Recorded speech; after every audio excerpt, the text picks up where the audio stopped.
Same here. Let's see. Getting close to that time.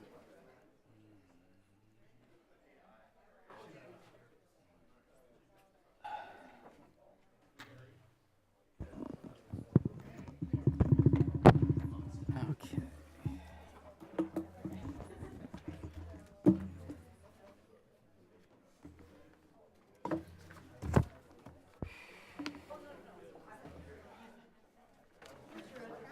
What is the Villa Park Dance Club or something? Several groups. A proclamation? The high school. Just the choir.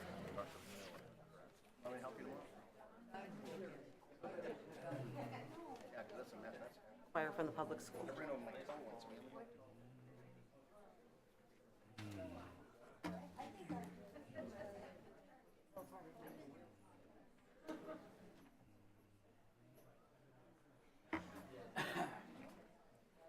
Mm. 6:30. He's ready. I will be.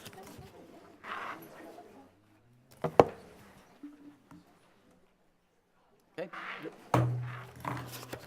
Good evening and welcome to the regular meeting of the Villa Park City Council. I hereby call the meeting to order. And Steve, will you please call the roll? Okay, Councilwoman Fasenelli. Present.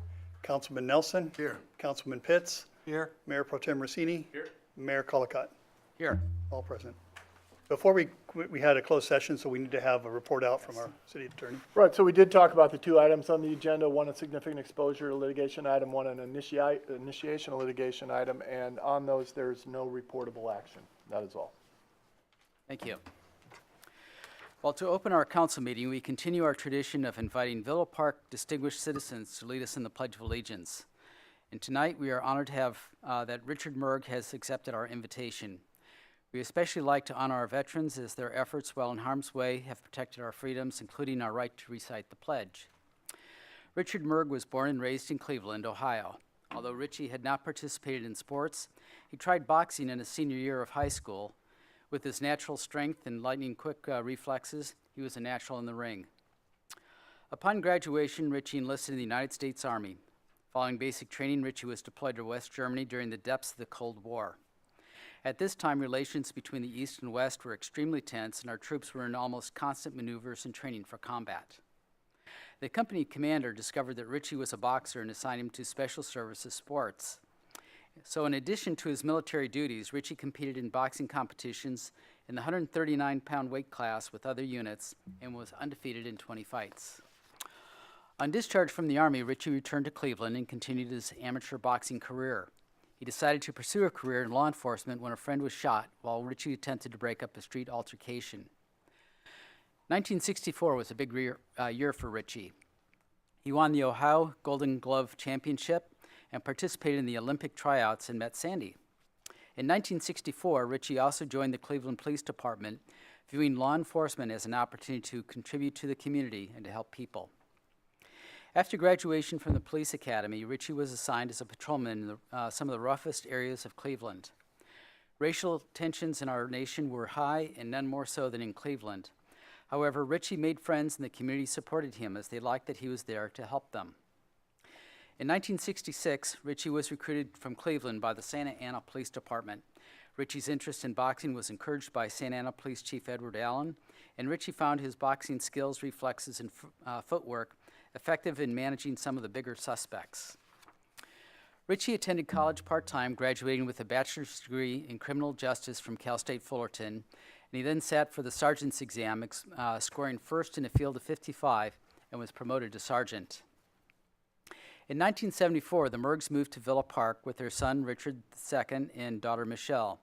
Like their parents, Richard and Michelle are both competitive high achievers. Both graduated from Villa Park High School.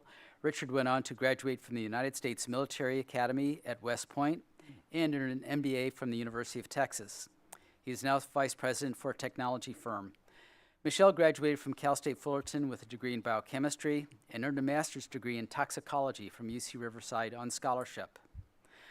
During the 1984 Olympics, the California Police Association sponsored a police Olympics, and Richie won the gold medal in boxing in the 139-pound welterweight class.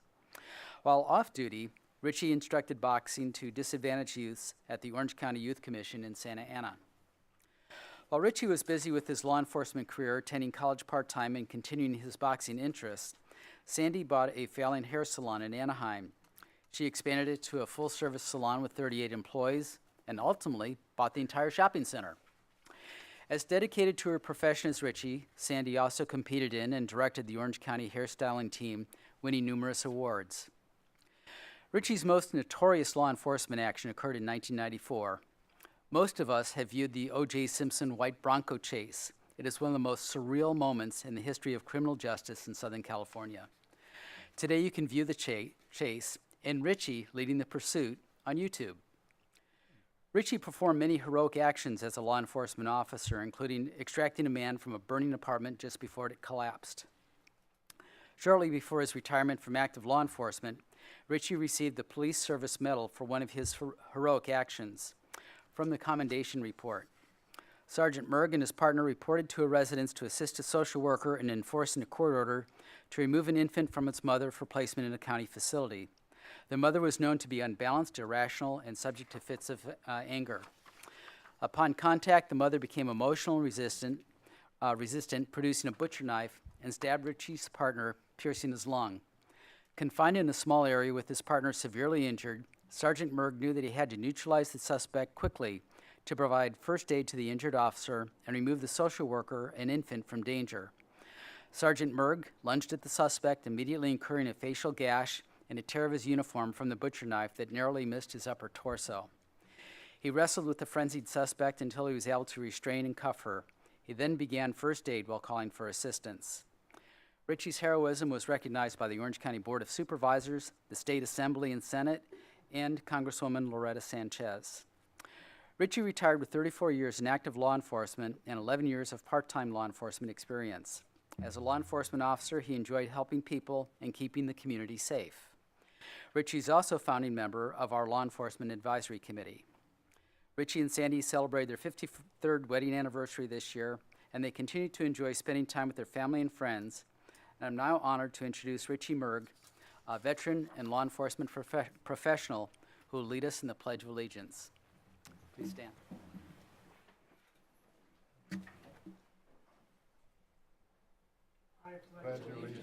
To the flag of the United States of America and to the republic for which it stands, one nation, under God, indivisible, with liberty and justice for all. Okay, we'll now get a picture with Richie.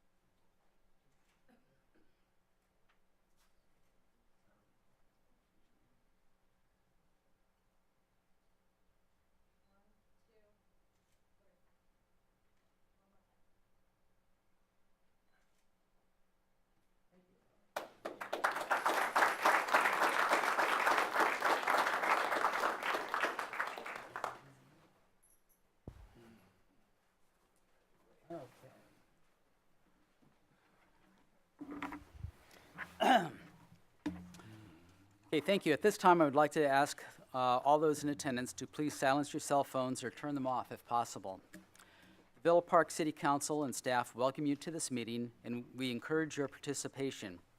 If you wish to address the City Council, please complete and submit a speaker card to the City Clerk before the scheduled meeting time. Speaker cards can be found at the entrance to the City Council chambers. Speakers will be limited to a time period of 5 minutes. Now we move on to presentations. Let's see. The first presentation is the Villa Park High Student Recognition. Mr. Miller or Dr. Miller, will you please? Would you come forward, sir?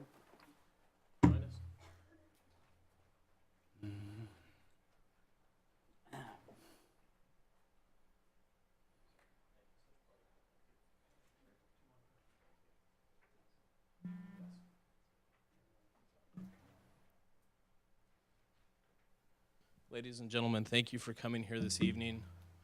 These young men and these young women are an incredible example of what makes our schools and the Orange Unified School District an amazing school district. I want to thank each and every one of you for your participation in these activities, Dr. Miller for bringing their excellence to our attention and continuing the trend in partnership and the incredible relationship that we have between the OUSD and Villa Park, and this is yet another effort to enhance those. Perhaps you want to speak a little bit about each one of these groups. I will individually call them up. Villa Park High School Dance, Villa Park High School Choir, Villa Park High School Cheer, Villa Park High School Drama, Villa Park High School Marching Band, Spartans Band. Thank you, sir. We're honored. We are so honored to be here. We want to thank you so much. I know we have quite a crowd here. What I'm going to be doing is I'm going to be passing the microphone down the line. They're going to we're going to start with Major J, who is our director of our Academy for the Performing Arts, and this is who we wanted to honor tonight, and it's a very eclectic group. She's not up here, but I also want to, and I hate to point, but I just want to point out Mrs. O, Stacy O, who is our choral director. She's coming up now, so we're so happy, reluctantly. And I also want to honor Mrs. Lisa Hedspeth, who's in the back of the room. Yeah, so another awesome person at Villa Park. Mrs. H. Miss H, as she's affectionately known as. But we want to thank everybody again, and we just try to be pillars in our community. We try to really give back to this community, and we thank you for allowing us to be here tonight. So I'm going to give the mic over to Major J for some descriptions. Thank you, sir. We still have a rank structure, even though it's the high school. We are privileged to be the only Academy of the Performing Arts in the Orange Unified School District, and that's based upon the excellence of our different programs that you see represented up here tonight. In the back, I have some brochures about the Academy, and I'm happy to say that in an era of declining enrollment in the district, we're adding students from other districts that come to Villa Park for these different programs. And that includes our instrumental music, vocal music, dance, drama, and cheer programs, which are all nationally ranked. We have a number of students currently still at Disney's California Adventure, where they performed today. And the Disney Entertainment folks felt that they were a 10 out of 10. And we've been fortunate to be invited back there for about the last 15 years for both stage performances and marching performances. And there's nothing we like better than going down the street with the 6-foot-high letters that say Villa Park. And invariably, as we're going down the parade route, all the local residents go, "Where's Villa Park?" And so we tell them, well, it's that city that's Orange is next to. Or it's just the other side of Disneyland. Disney couldn't afford to buy in Villa Park, so they had to open up in Anaheim. But it's our pleasure to represent the city throughout the southwestern United States, and not only with the marching band, but with our jazz groups, our concert groups. You're all invited out to a number of holiday performances starting December 4th for our vocal music concert at the First United Methodist Church of Orange, 7 o'clock. On December 4th, where'd she go? Oh, trying to escape. It'll be a wonderful evening. And then December 18th in the auditorium at Orange Lutheran High School will be our instrumental music concert. And that'll involve some additional musical groups from out in the community. And we'd love to have you there to set off your holiday season. Our thanks to Dr. Miller for the unwavering support that he's given to all of these activities. If you haven't come out and seen what we can do at the football games, join us at a basketball game. It's already started, and we had one of our groups at the home opener just last week. So it's great fun, and it's a great way for you to see what the future of our country is doing. And these kids are doing good things and positive things, and believe me, those of us that are privileged to be their teachers are checking their grades and making sure that they're getting the most out of their education. Thank you for your continued support, not only through the council, but through some of the charitable organizations here in the city, such as Rotary. And thank you for allowing us to work with your kids. It is our great privilege and pleasure. Thank you. Thank you, sir, very much. I think a couple of the kids wanted to actually say a few words, if that's going to be okay for on the time schedule here. But the other thing that I wanted to also offer to the community, and this has just been booked, is that we do have a groundbreaking on our new science center on January 12th at 10 a.m. So that has just come out. So we're posting that on social media, on the website and whatnot. And it should be a fantastic event. We're very excited. It's going to be gorgeous, and our kids do so many awesome things, as you can see. This is just one facet right here. It's amazing what they do, but imagine with new facilities and things. So we want to extend our thanks to the community for that too. So I don't know who wants to speak first. Maybe we want dance. I know she's looking, oh my gosh, okay. So we're going to have our wonderful dance program. They're, I would say, nationally ranked. They are all over, like Major said, the southwestern United States, just doing tremendous work. So. Hi, my name is Nikki, and I represent Advanced Dance Company and Junior Dance Company. And I'm also representing our dance coach, Howerton, who unfortunately couldn't make it tonight. But just to talk about dances, our coach gives us 2 opportunities to have concerts where we get to self-choreograph. So we just finished our fall dance concert where we had about 18 self-choreographed dances. And we also have an assembly coming up, and we're performing at the Santa Ana Festival, which is where different dance teams and different high schools, we all perform together and get to perform for each other. And so that's a little bit about dance.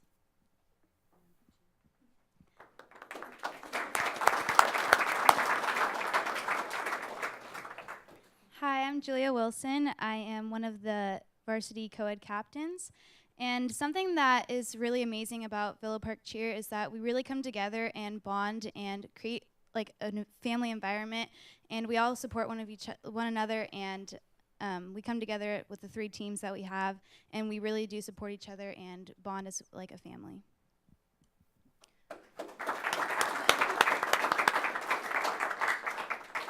Hi, my name is Alexandria Poti. I am one of the varsity co-ed captains, and not only on the football field, but off the football field are we very involved in the Villa Park community.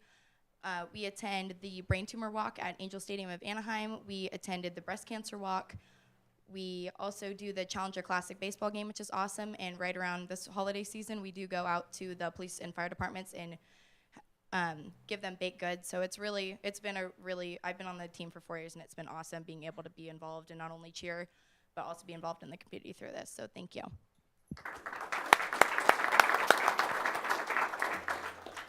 I'm Natalie Heyman, the 3rd and final varsity co-ed captain. We have a little pep commission here too. Over the past 2 years, we have been able to expand from cheering at just football and boys basketball games, and now we're able to support all boys and girls teams throughout Villa Park High School, and it's really rewarding, and being able to support everybody has just been an amazing experience. Hi, my name is Sydney Johnson. I'm the ASB PEP commissioner, and for us, our school has brought a lot of spirit this year, not only on and off the field, but also we have won OC student section back-to-back, which was a real honor for us, and also we have been honored as a cheer program and for dance too to perform halftime with band, and that was a lot of fun, and I hope they can do it next year, and we really enjoyed it, and we like bringing a lot of school spirit. Thank you.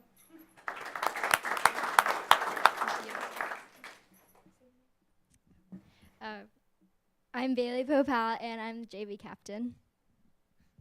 Hi, my name is Victoria Bada, and I'm one of the JV captains.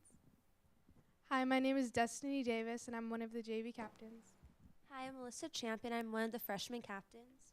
Hi, I'm Samantha Miller, and I'm one of the freshman captains. I'm really proud to be part of this program because it gives us a platform to be leaders around campus. Thank you. Hi, I'm Juliana Perez. I'm one of the freshman captains. Thank you. I am Amy Shire, and I'm the president of the vocal music department at Villa Park.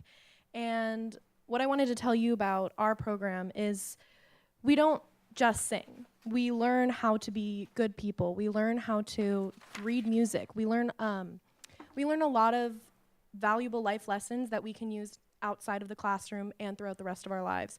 We have festivals that we attend, the Southern Vocal Music Association. We're going to 2 of them this year, and we have a tour coming up.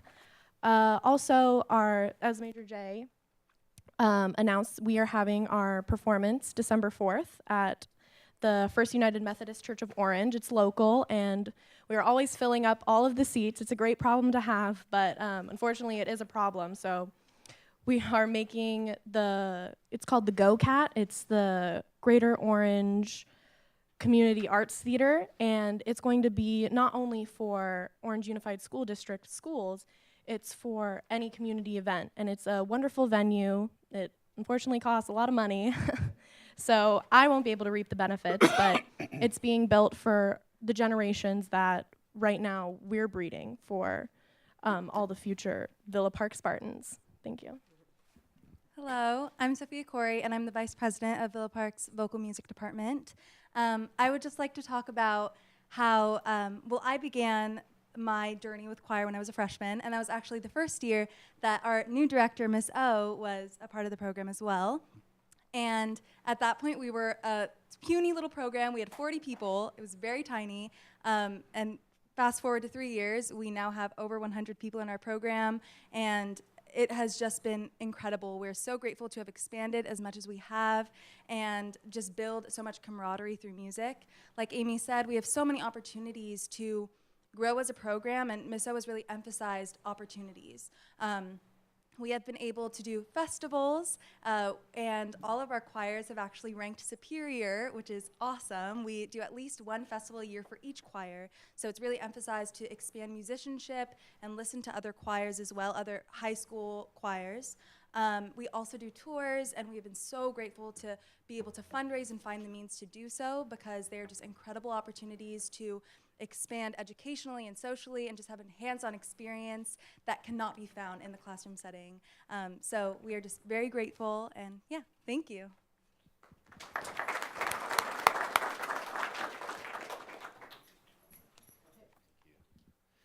Thank you. And one last thing is, I just talked to them right before Thanksgiving about doing this. So there's no coaching involved here. And if you know anything about collegiate or professional athletes or athletics or anything like that, as far as dealing with the media, this is homegrown right here, guys. This is just, these kids are just this wonderful. This is how they think. They critically think, and they're really proud of what they do, and they should be, and they're very thankful for your support. So I want to thank the mayor and Mayor Pro Tem again, so thank you.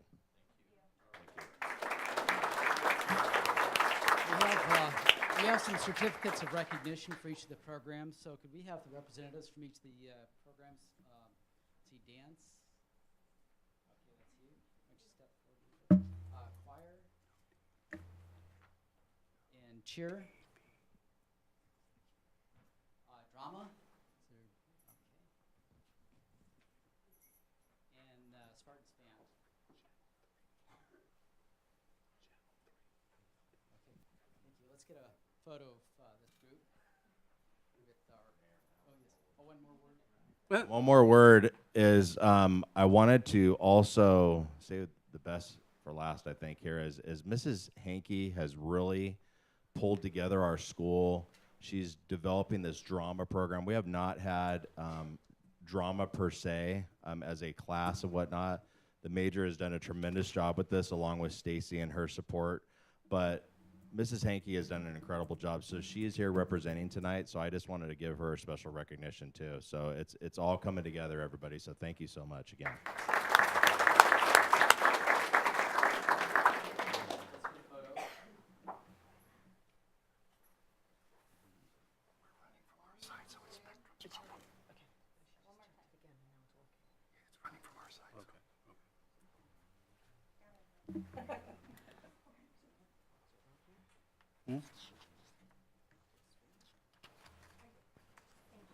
Thank you very much.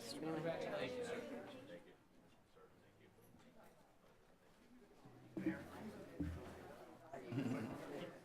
Toasty in here.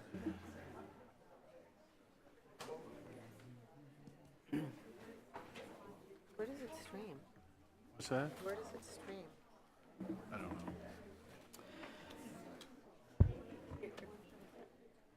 Okay, well, the Spartans are exiting.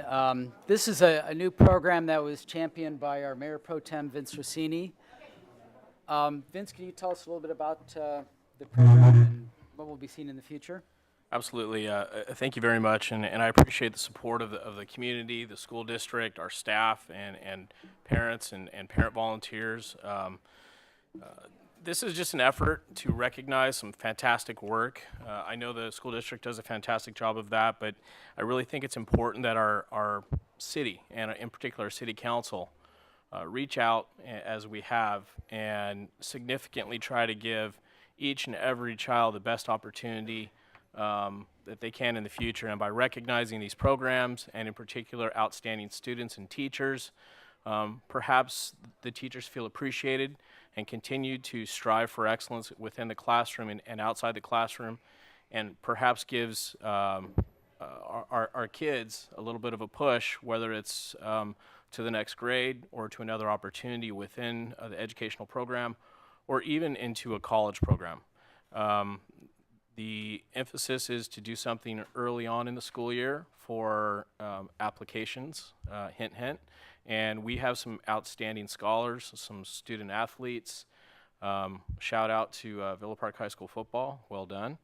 And obviously all of these programs.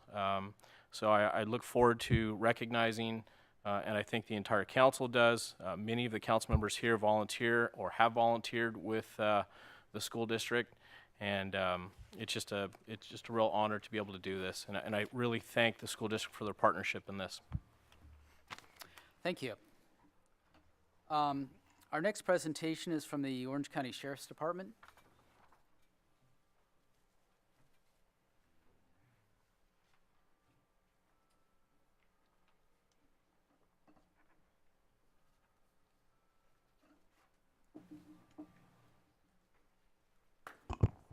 Good evening, ladies and gentlemen, Mayor Colacott, Mayor Pro Tem Rosini, council members. Pretty tough act to follow, a couple of them tonight, so I'll do my best. What a wonderful group of well-spoken young ladies, and after seeing that, the future is definitely bright. And Sergeant Merg, if I can also thank you. Very well distinguished couple careers there, so pleasure to see that tonight. I am here to present the Villa Park crime report for October of 2018. Part 1 crimes in the city of Villa Park. In October of 2018, we had 7. 2 of those were labeled residential burglaries. The first one was on 10/8 of 2018 in the 18,000 block of Wind Circle, where golf clubs, a bike, and other miscellaneous items were taken out of an open garage. On 10/22, there was a burglary at the 10,000 block of Ludwig Street. That was a forced entry burglary where entry was made through a lock screen and a window was removed from the, first floor of the residence. There was a vehicle burglary on 10/27. That was the 18,000 block of Canyon Circle, where a vehicle was broken into and items that were left in plain sight on the floorboards were removed from the vehicle. There are also 2 grand thefts in the month of October. Both of those occurred on 10/20, and they were the 10,000 block of Verde Lomas and the 18,000 block of Mariposa. Items were taken from unlocked vehicles in both of those instances. There were also 2 petty thefts reported. The first one was at the high school, where a phone was removed from a student's locker. And the second one, the report was taken at the 17,000 block of Santiago Boulevard, where a police report was filed for missing signs. Significant incidents or calls during the month. On 10/2, there was a DUI arrest conducted by one of our deputies, and a loaded gun was found and seized during that stop. Deputies were also fortunate to participate in National Walk to School event for Cerro Villa Middle School on the 9th, and also the bicycle rodeo at Villa Park Elementary on the 24th. We responded to 463 calls for service during this time period, and while that is a considerable increase from the 291 that we responded to in 2017, it's actually a little misleading. 172 of those additional calls were deputy generated or deputy observed instances. It's your deputies going out and contacting people, doing car stops, being proactive to try to keep the members of the community safe. That actually those 172 additional instances of deputy contacts resulted in a decrease of 40 citizen-initiated calls for service.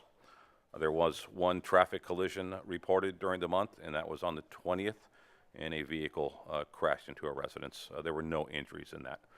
Deputies issued 34 traffic citations and 18 parking citations during the month of October. A little community service announcement, if I may take a moment. This is the time of the year when a lot of scams are prevalent, and scamsters are out there trying to take advantage of citizens. Outside of package thefts and people asking for donations that aren't really going to their intended targets with everything we've got going on with the fires and the shootings in California. A real prevalent scam that we've been seeing more and more. Unfortunately, not in Villa Park as of yet. It's called the grandparent scam. And basically how this is perpetrated is someone will call, usually an elderly person, and say, hey, this is your grandson Mike. They'll get their information and learn about their family names from social media or whatever the source may be. Say, I'm in trouble, I've been arrested, or I've been in an accident, and I need you to send money right away. I'm embarrassed, don't call mom and dad, but please send money. And it's usually done in the middle of the night, and they want to help their grandchildren, and they don't take a second to say, hey, to question it and see what's going on. So they're sending money to these people. They're wiring money via Western Union, or a common tactic is for them to go out and buy gift cards. They'll call, the people, the scammer keeps them on the phone so they don't get a chance to think, they don't get a chance to call anyone. And as soon as they buy those gift cards and they get the numbers off those gift cards, they're removing the money. And if it takes them 15, 20 minutes to figure out what's going on, or to question it, or call someone and ask, the money's gone. And if it's a gift card, it's almost impossible to retrieve it. So if you have, elderly friends or family members, please take a moment to make them aware of this. There's some ways to protect yourself, and that is to always be suspicious of callers calling and asking for money. Never, ever purchase a debit or gift cards to transfer funds. Develop a password with your family members. That you have an emergency password. If something's going on, there's a word that everyone in your close, group of family or friends know that, hey, this is okay, this is legit. And another one is to get the grandparents, to ask their family members or their grandchildren, just think a second and ask them a question. Hey, what was the name of your first dog? Something like that to verify their identity, that this caller's probably not going to not going to know. Another thing is, remind your older family and friends, if something doesn't seem right, always take a second to think about it. Always question someone when they're calling you on the phone, whether they're saying they're a bill collector and they're going to shut off your utilities, or it's a grandchildren who needs, immediate assistance. Please take a second and never, ever, ever send money to someone calling on the phone. So that's what I have. This will be distributed to the city and to the Neighborhood Watch, so they can get it out on their social media platforms, and we get this PSA out and hopefully keep someone from being victimized. Any questions? Any questions at council? Yes, I have a question. At our school committee meeting this month, we had a long discussion of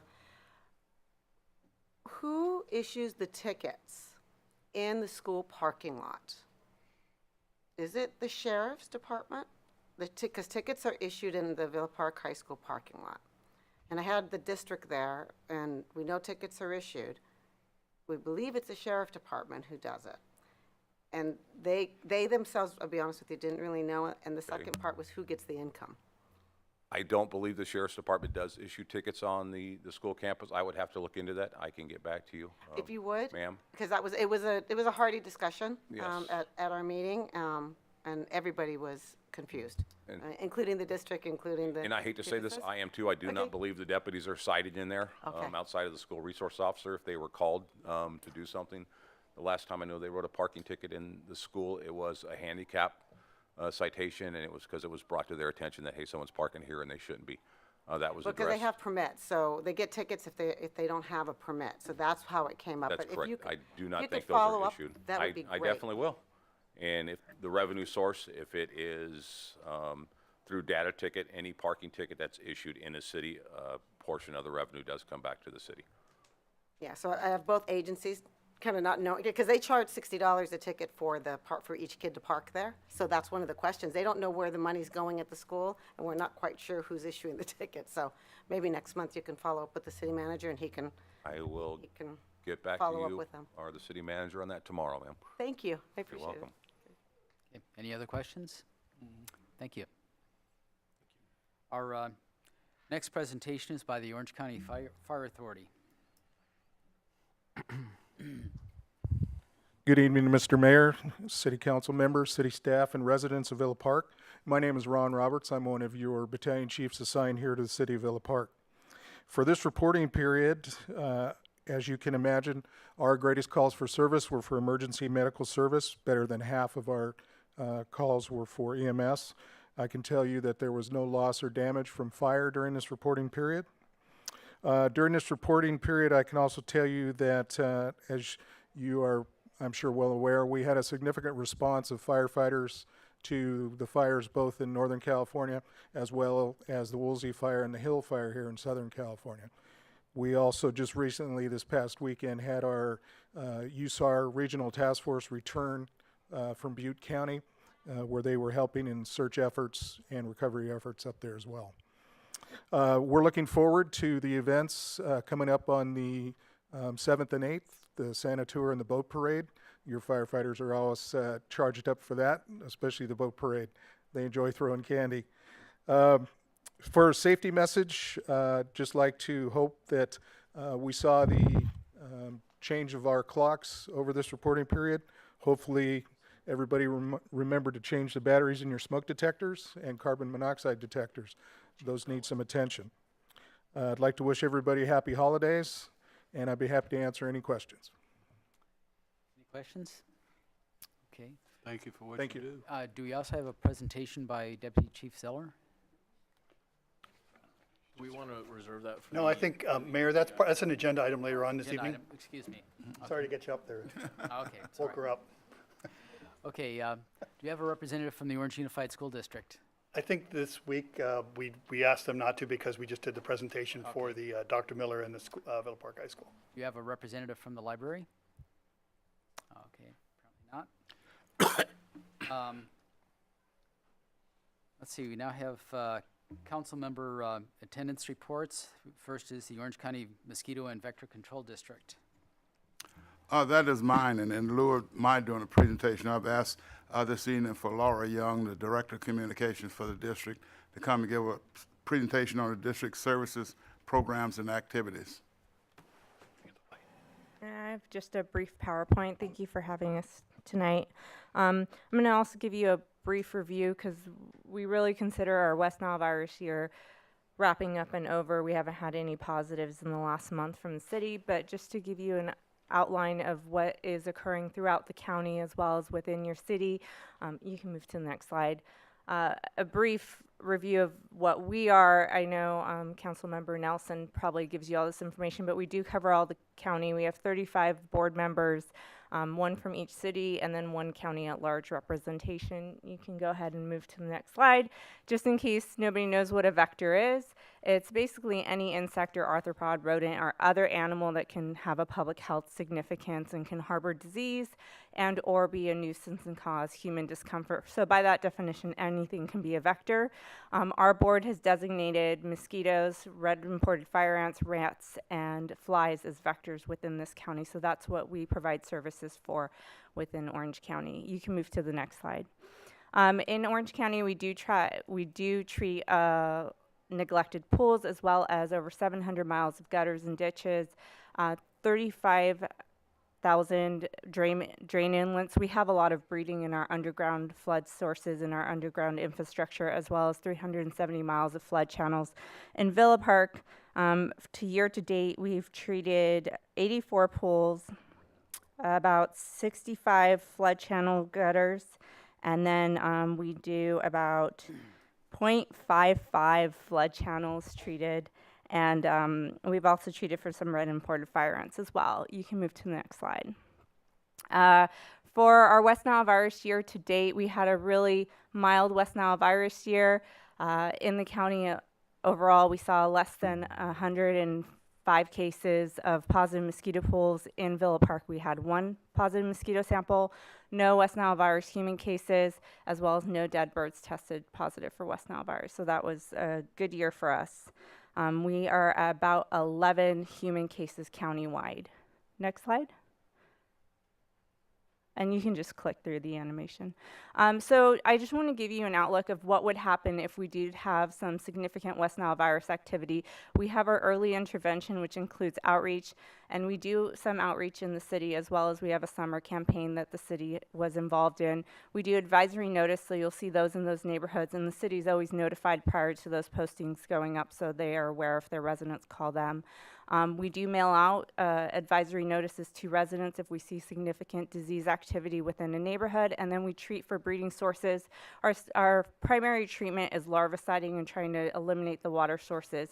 If we can't do that, then we treat the water sources and try to find the source.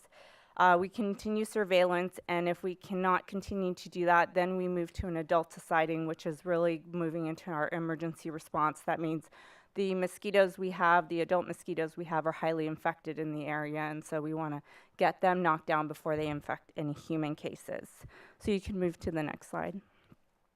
These are one of our newer species, our invasive 80 species, and I put this in there because Villa Park does have some instances of invasive 80s. We now have 3 species that we have identified in Orange County. Your city has the 80s Aegypti that we so far identified.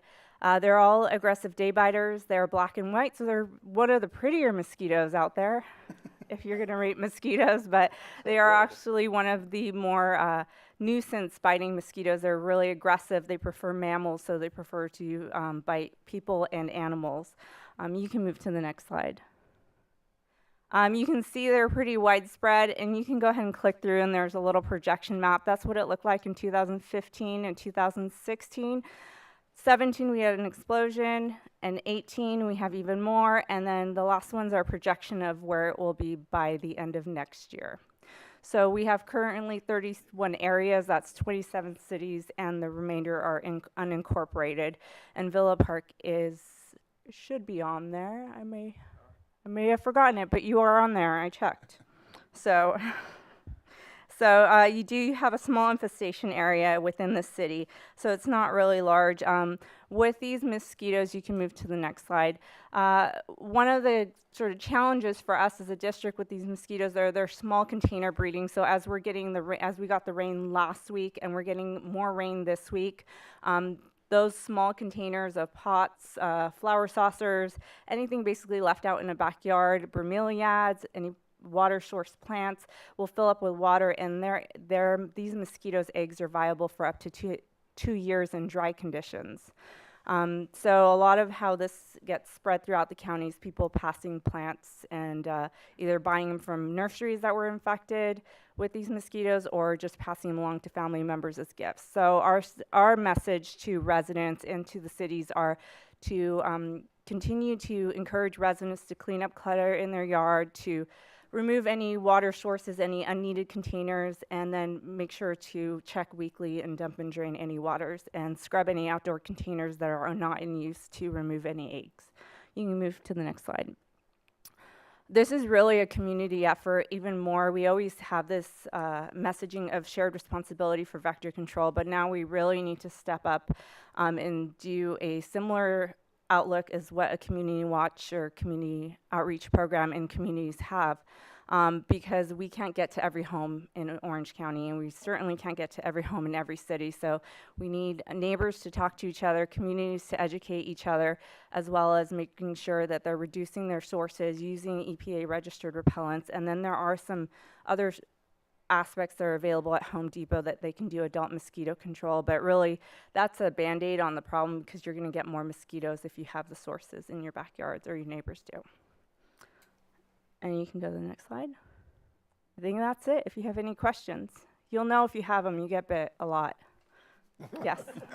I have one question. A few weeks back, we had a resident call me, and there was a dead turkey buzzard, for lack of a better term, on the street. I called animal control, and they came and picked up the bird. did they test the bird under normal procedures? Would they test the bird and send that information over to you? How would you ever know that that bird was picked up and was it tested and blah, blah, blah, and blah, blah, blah? So we work collaboratively with animal control facilities, and what they'll do is if they pick up a bird that's in viable condition and we can still test it, we'll come up and pick it up from their facility, or they'll drop it off in some instances, and then we'll test for disease. Okay, just seemed very unusual the way it looked like it was sitting on the wall and just passed away. Yeah, if it's pretty newly deceased and in good condition, so it hasn't been snacked on or ants haven't gathered on it, we can definitely test it in most cases. We're just questioning the process, that's all. Okay. Are there any other questions? Okay, thank you very much. Thank you for your time. Thank you, Laura. Thank you. Okay, the next report is from the Orange County Sanitation District. I attended the meetings of the Sanitation District Board and the Operations Committee. And two major developments of note. First, the district has begun live testing of the new barrel centrifuges that will replace the old technology belt presses used to dewater sludge produced by the treatment processes. And they performed as designed. This is a very large facility and state-of-the-art equipment. The resulting sludge produced by these centrifuges is drier and more compact than the old belt presses, and will provide significant cost savings and improved reliability for sewage treatment plants. Second, I'm disappointed to report that Board Chairman Greg Seaborn was not successful in his bid for re-election to the Fullerton City Council, and Dave Shawver, currently the Vice Chairman and currently the Chairman of the Operations Committee, will replace Greg as Chairman of the Sanitation District Board. Many of us know Dave Shawver is the longest-serving elected official in Orange County, having served the Stanton City Council for over 30 years, much of that time also on the Sanitation District Board. Any questions? Okay, Orange County Fire Authority. In the interest of time, I'm going to defer any comment to Deputy Chief Zeller and the agenda item we have. The last meeting in large part covered financial and budgetary issues and very few things outside of closed session besides that. Thank you. The Orange County Library Advisory Board, no meeting. Budget and Finance, No meeting. City Schools Advisory Committee. Yes, we had a meeting, and it was a long one. It was nice, actually, to find out what was going on with all 4 schools. And some of the things that we discussed was certainly parking at the high school, and revenue was an issue as to where it went. The other issue that has been discussed and requested from OUSD is to have, if they would put their meetings on TV or on YouTube so that we can actually watch their meetings. Right now, you can't see their meetings. And we've had some people want them on our Channel 3, but they have the ability to tape them and stick them on their channel or even to stick them on their website. So we've requested that again, and hopefully this year they'll be able to do that. The other thing that was discussed and that we came up with is that we had a suggestion come from one of the teachers at Villa Park Elementary. She went over to Idaho. She went to visit a school in Idaho. And there, they don't have crossing guards at all their corners, just like we don't, because it's a cost issue. And they had an idea come from one of the parents that has been very successful, where they have flags on all 4 corners, and as you cross the street with your child or by yourself, you pick up a flag and you walk across the street and you leave the flag at the other end. Eventually, they all come back to each other. So that was discussed 3 months ago. I took it to the PTA presidents and the PFSOs, and now they've come back and they requested that we purchase the flags for them because we did offer. So instead of flags, what we have, I delivered them today, is we have these beautiful stop signs that are big and gonna last forever, and they say stop and they say slow. And it's purely voluntary. If you're walking across the street, pick it up, walk across the street with it, put it down. And that's how it's gonna go from the beginning of the day to the end of the day, and then they will have a parent volunteer pick them up, put them in their car, put them behind a tree, wherever it might be. So this is something that Villa Park Elementary is gonna be starting voluntarily. It's not a teacher-involved item. It's clearly a voluntary item that they want to try themselves to help them be more aware of crossing the streets. You can't make people pick up the sign, you can't make people look both ways, but we're doing everything we can to help them. So that's something that is going to begin on Monday. One of the other issues that was brought up, again, and this is an issue that keeps being brought up, is dog feces on the field and the doggy walk bags that the city has installed on the fences at the school. So this issue does come up often. It came up again at the meeting, and just want to let you know where it's been left off is, because I do have the district there. The district has not asked us to remove the doggy walk bags off of their property. So my answer to those who have come to complain is the city has put the doggy walk bags on the fence. OUSD doesn't mind them, and unless they tell us to remove them, we're not going to remove them. It's not an issue. Dogs are not allowed on the field. There is a note there. There is a number to call if you see the dogs on the field. I've asked them to post that number so that everybody knows who to call, because you don't call the sheriff. You need to call the district. And they are going to work on putting a sign that says where you can call if you do see a dog on the field. And that's where that issue has been left. So the doggy walk bags are staying unless somebody tells us to remove them. Other than that, that's the meeting. Thank you. Okay. Any questions? Okay. Community development? No meeting, but we have two items on the agenda to be addressed tonight that we've deferred from previous meetings. Okay. Friends of the Villa Park Library, no report. Human Resources? No report, no meeting. Infrastructure Management Advisory, no meeting to report this month, but we do have a meeting Thursday morning, 7:30 here. Investment Advisory Committee? No meeting. Law Enforcement Advisory? Law Enforcement Advisory on November 19th, Monday, we met at City Hall here at 6 p.m. and we discussed a few things, some of which we've already gone over, but the highlights from the meeting, the takeaways were that our neighborhood watch is still very, very healthy. We're at 200 plus individuals involved in that. That's one of the key components in our community. It's really a true partner with our sheriff's department in keeping us safe and keeping our kids safe in and around the schools and within the town center. Our PSR program, we have 3 individuals volunteering for that program now. We'd like to try to grow that program so that we could have a more significant involvement, have a much larger involvement, I should say, within the community. Currently, they're doing vacation checks and other valuable programs. I know that the Sheriff's Department would love a few more volunteers. Please contact the city if you're interested. Pedestrian signage, Steve, can you discuss briefly what's going on with the pedestrian signage there?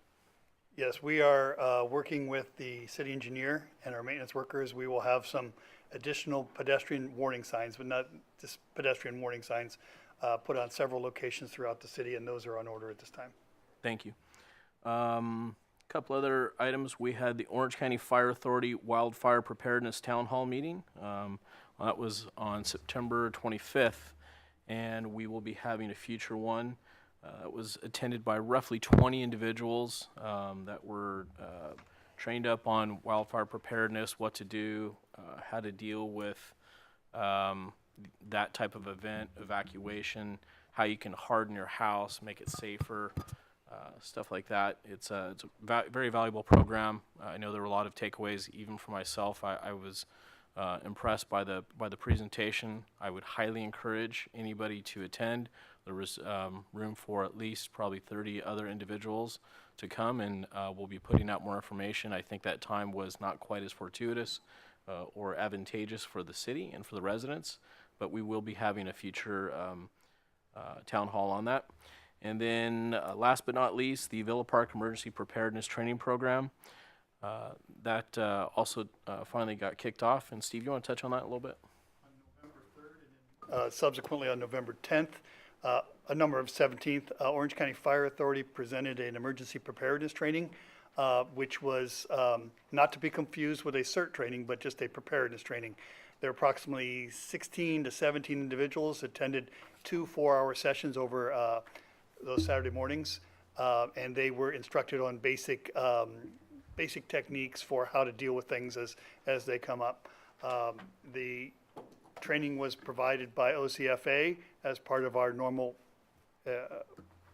program and our membership.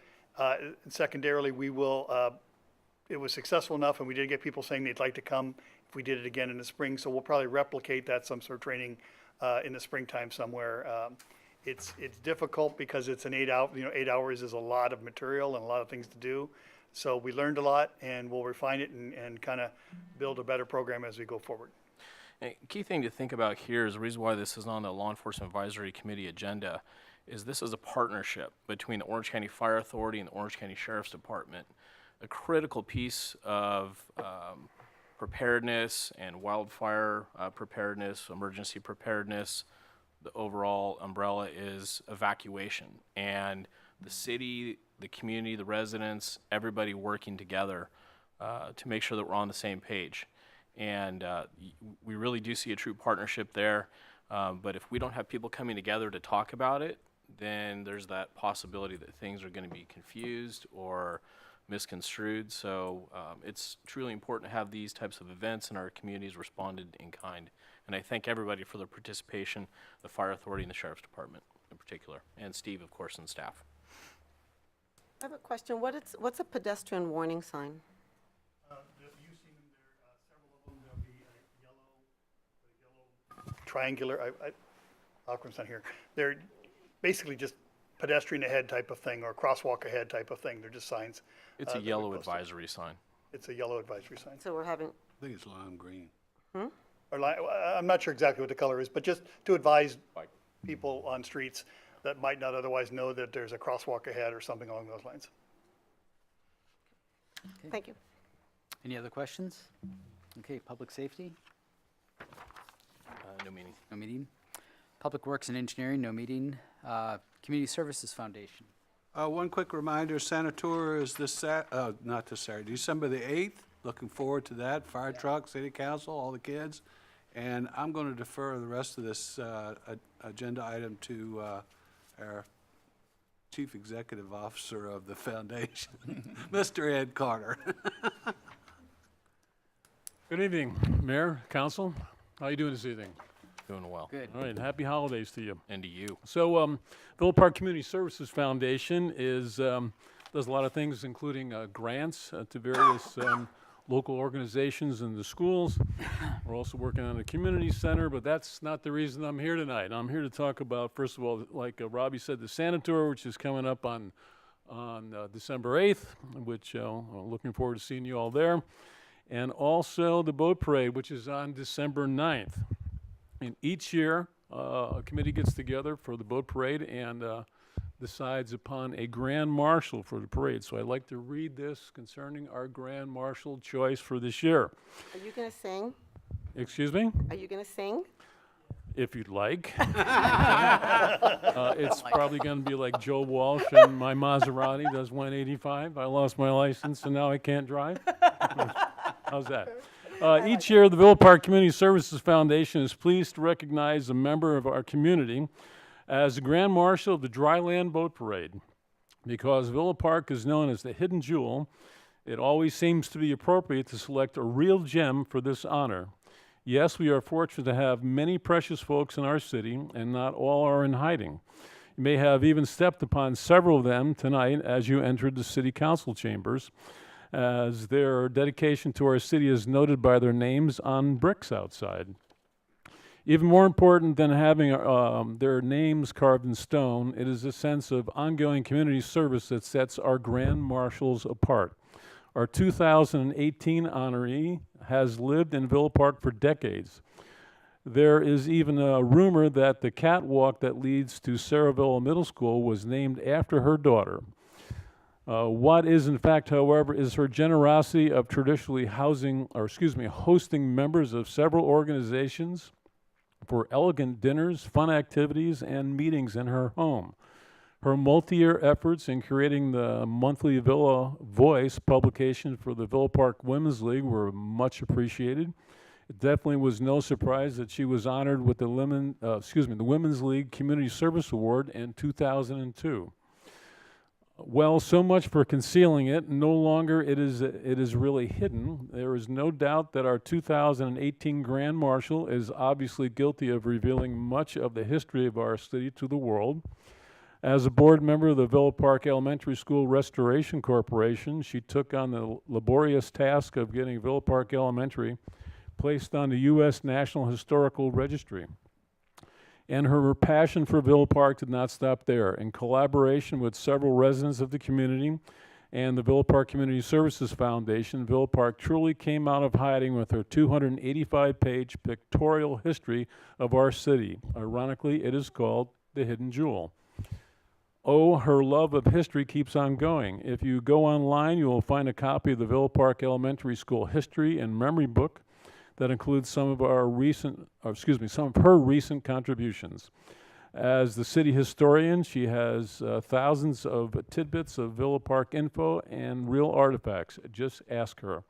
Well, it's probably no secret, our Grand Marshal for 2018 Dryland Boat Parade is Jan von Amen. And Jan is with us this evening.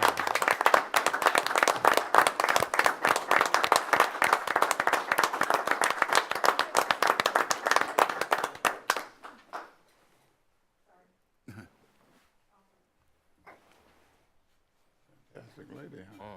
Amazing. I'll have to copy that. I saw. Yeah. Thank you very much. Thank you. Thank you. Congratulations. Okay, we'll now move to public comments. At this time, members of the public may address the council on any off-agenda items within the subject matter jurisdiction of the council, provided that no action may be taken on off-agenda items unless authorized by law. Opportunities will also be provided for public comment on each agenda item. Comments are limited to 5 minutes per person and 30 minutes for all comments. Do we have any blue cards? Yes, Mayor, we have a number of forms. Karen Christensen.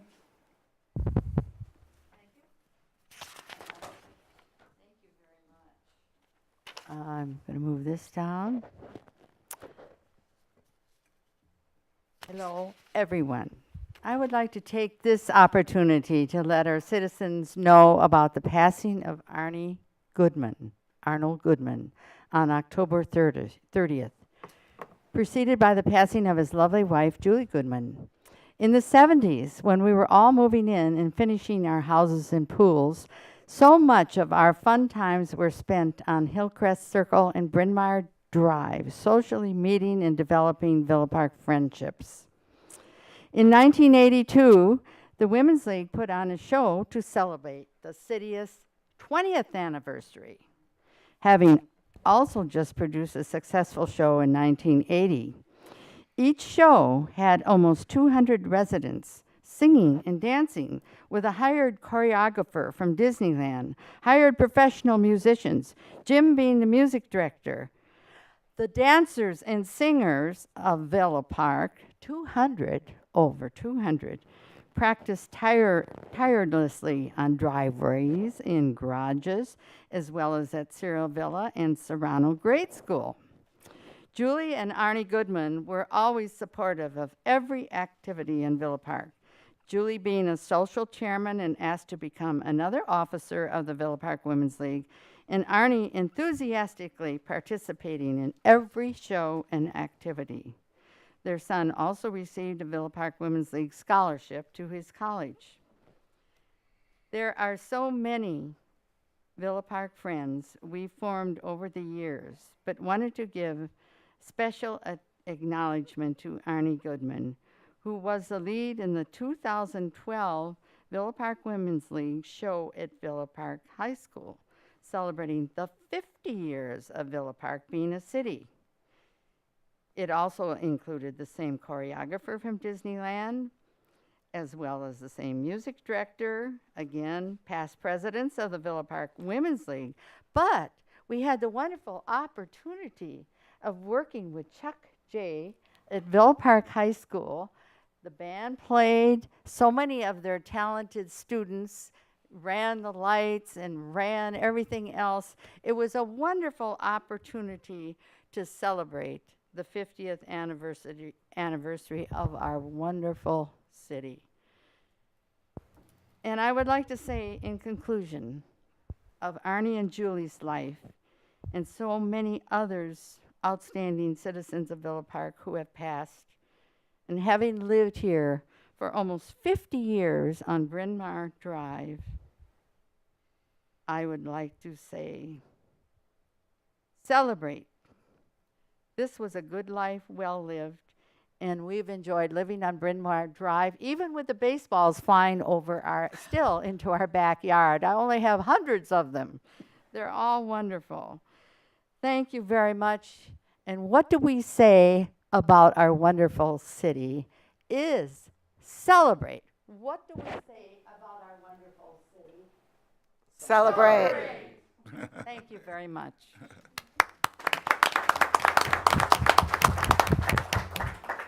Okay, our next speaker is Emily France from Southern California Gas.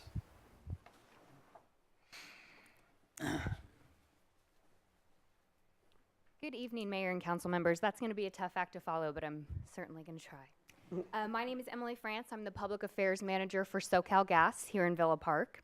As you know, SoCal Gas distributes natural gas to the residents of Villa Park, allowing them to heat their home, have hot water, and cook their meals safely, reliably, and affordably. The employers in your city also rely on natural gas, of course, making natural gas a huge part of a balanced energy portfolio. But I'm here tonight to raise your awareness of an ongoing issue that is unfamiliar to most residents. California wants to upset this balanced energy portfolio and electrify our entire state.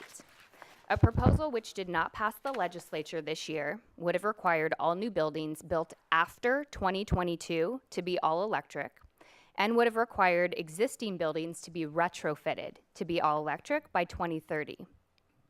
This proposal did not pass, but similar proposals will be coming. While the environmental goals are laudable, a cost-benefit analysis can't justify such drastic actions. For example, forcing homeowners to replace their natural gas appliances is estimated to cost an average of $7,200 per home. To be clear, SoCal Gas does not oppose electrification. If you want to use only electric appliances in your home, you can do that today. That is your choice. But the state shouldn't take away that choice from those of us who want to use other fuel sources. And there is an alternative.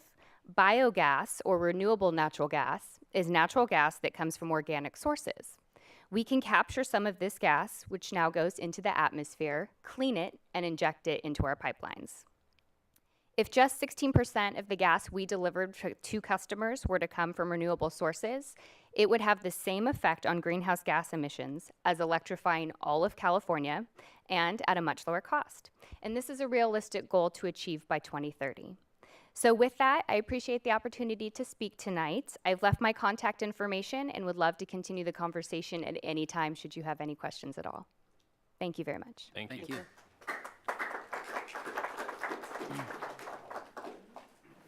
That concludes, but I did receive a phone call from Kathy Moffett, sitting member of the Orange Unified School District and resident of Villa Park this afternoon, and she didn't personally deliver the letter. She asked that would be read into the record, so I'll do so at this time.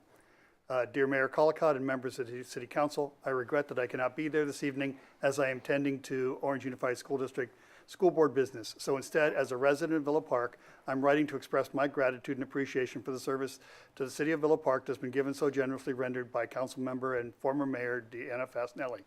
Her love for this city and its residents is evident in her actions, and Villa Park has been made better because of her work. She is personified by this quote: "A true leader has the confidence to stand alone, the courage to make tough decisions, and the compassion to listen to the needs of others." Anonymous. This is Deanna. Deanna is the kind of public servant who seeks the truth, who tells the truth, and who does the right thing, even if she stands alone in doing it. Transparency in government is one of the highest values. She respects the citizens of Villa Park and she listens to them. She works hard to understand the needs of the city, to research possible solutions, and to provide solutions. These attributes, in my view, are the foundation of ethical, effective, and proper public service. The citizens of Villa Park have been well served by Deanna Fasenelli, and I applaud and congratulate her. To the new City Council being organized tonight, I wish you well. It is my hope that the legacy that Deanna leaves of honesty, confidence, transparency, courage, and compassion will be your council watchwords as you lead this city in the years ahead.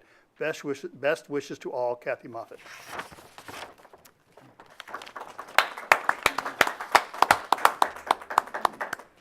I'd like to speak tonight.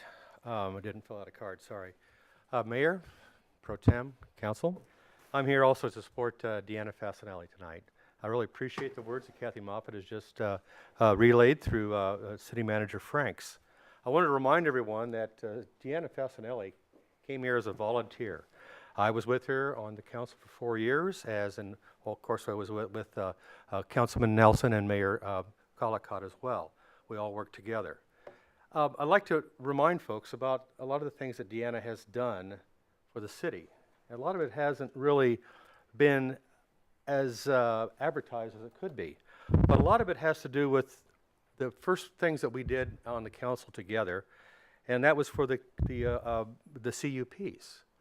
There was a tremendous amount of work that went into that with Jennifer at the time, and it's allowed the citizens of Villa Park and their contractors to basically do everything at the desk here with Bill Tarrant. And it was a big deal because it used to take a lot of time at our meetings. That time at the meetings was spent sometimes 2 or 3 hours just with conditional use permits. Now we can have also other information relayed, which we have, we do every week, every meeting, all the different council meetings and advisory committees. I think it makes the city of Villa Park a lot more informed of what happens. And of course, I thank the council for carrying that on as it go forward. I also want to remind everybody that Deanna was instrumental in flu shots. Getting that done here, it's a very important thing. It keeps the city a lot healthier. To walk back to school, to revitalize that and to really put a lot more energy into it was another big deal that she's done over the 6 years she's been here. Also, she's probably the best researched council person in the county, honestly. She researches it sometimes a little too much, but she definitely does it, and she does a fantastic professional job at it. She's also a very good accountant as well. She takes time for anybody that, even people that she disagrees with, she takes time to go ahead and explain things to them and the reasons for her positions. The other thing I'd like everyone to know is that she very much respects property rights. Each individual lot here and the owners should be thankful for. She's been one of the guardians of that over the 6 years she's been here on the council. She's been mayor pro tem. She served with distinction. And I think also that you may not realize she broke the ice with a lot of the other cities that we had here. There was a little friction between Orange and Villa Park. And this goes back a long ways from what I understand. And I know that she was very instrumental in getting that ice broken, especially with Mayor Tita in Orange. That was a very, very good thing. The other thing, too, is the sober living. She was sort of the head of that from our city, getting that effort started. It's something that we don't want to have here, but we have to deal with it as a county. And we want to be part of that. Just as you saw tonight, a lot of presentations, a lot of different efforts with the city here, with other communities and other parts of the county government. So with that, Deanna, thank you.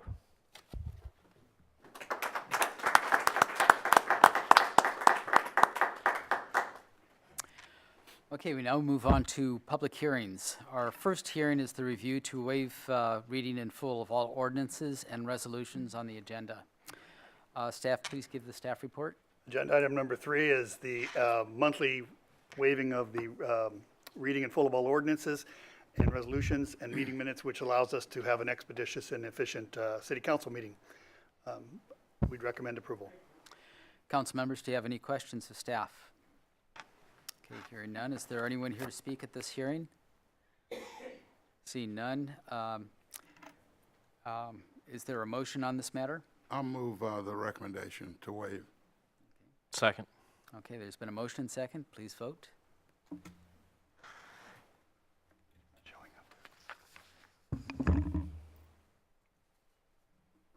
That passes by a 5-0 vote. Okay, our next hearing is the conditional use permit 2018-03, a request for approval to permit a detached two-story, 1,089 square foot guest house, which is part of a new single-family residential project to exceed the maximum allowable building height of 15 feet to 24 feet, located on a vacant 2,081 square foot lot in the E4 or Small Estates Residential Zoning District. Staff, please give the staff report.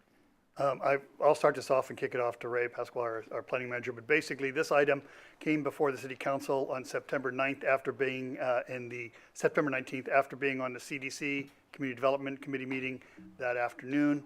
At that time, at the request of Councilman Pitts, we carried over the item to allow additional public comment and participation. So this is now we've got to the point where we're moving forward. And Ray, why don't you give some details, if you would? Sure, thanks, Steve. And for the record, I believe he's going to, is this, Ray, you make a correction on this one as well? Yeah. Yeah, just a couple of housekeeping items on the agenda. It does reference guest house. Since the September 19th City Council meeting, the property owner changed it from guest house to accessory dwelling unit. Also on the first page of the staff report for the conditional use permit, again, it references guest house that should have been changed to accessory dwelling unit. So with that, I'll just go into a quick description of the application and the request for the conditional use permit. And as mentioned, there is a single-family detached home that is part and parcel of this request to have a detached accessory structure that is proposed to be used as a accessory dwelling unit. In our code, it says that any detached accessory structure that is more than 15 feet in height requires a conditional use permit. And that is why the item is before you this evening. The property owner, through his architect, requested that it be 24. Which essentially is a two-story structure, again, to be used as an accessory dwelling unit. Sorry, I'm losing my voice. So, and as Steve mentioned, this did go before the Community Development Committee on September 19th, and after some discussion, it was decided to hold off from recommending that this go to a full City Council for consideration to allow the residents in the community to weigh in on this project a little bit more. As a result of that, as a result of a second courtesy letter that was sent out, I did field 3 questions from the residents, and they were all pretty much the same. They were just wanting to get more clarification about the application, about the scope of work. I didn't get a sense that they were for or against the project. They just wanted to get a better sense of and understanding of what the application was about. And there were no other comments that I received with respect to the conditional use permit. And I'll be happy to answer any questions at this time. Thank you. Council members, do you have any questions of staff? I do. In addition to, I know that you have guest house here in a few places. The letter that's attached, the courtesy letter on September 26th, that was sent out as a guest house also. Was there a subsequent letter sent out to the residents? Yeah, there was an expanded version of the courtesy letter, and I can't remember the timing, Councilwoman, when the property owner decided to go with an ADU, an accessory dwelling unit, as opposed to a guest house. And I should have mentioned. That's okay. There was another, because the only one here is September 26th, and it says guest house. Yeah, So there was a subsequent courtesy letter that went out. Okay, so the Yes. first time it came through as a guest house, and now it's an ADU, so a kitchen has been added. So the first time it came to council, the plans did not include a kitchen. It did. The original plan did reference a kitchen, and that was when I spoke to the applicant as well as the CDC to see if they wanted to just go with an ADU. And so that's when they decided to go with an ADU. It doesn't change the structure, it doesn't change the floor plan or anything that was previously submitted to the CDC on September 19th. Everything remains the same. The only thing is now it's an ADU. Okay, and then on page 2, under the analysis, it says that the proposed height is 27 feet. Maybe that's a typo, but Yes. I looked at the plans, and the plans are like 24 and change, but this says 27. Yeah, and I verified with the architect who's here this evening. It is 24 feet. There on sheet A5, I believe, of the submittal plans. It did reference 24 and some change. I think specifically it was 23 feet 3 inches, and that was made in error. So it is 24 feet. So let's just make, for the minutes, let's make a note that the proposed height is not 27 feet, though, because I did catch that. The second part, is there still, the original plans had fire sprinklers being put in there. Is that still proposed? I believe so, yes. And is the home, has there any indication that this home is going to become some sort of a rehab home or some sort of sober living home, which is a requirement? You would have to put the fire sprinklers. Do you have any indication at all that this is going to happen? No indication at all. I've been working with the architect for this project, and he did not indicate to me through the property owner that this was going to be anything but an ADU. In your opinion, why would the ADU have fire sprinklers when it's only, what is it, 1,200, it's not even 1,100 square feet? I would have to have the architect speak to that. Is the architect here? Is it going to be go? You could come up to the podium, please, and speak in the microphone.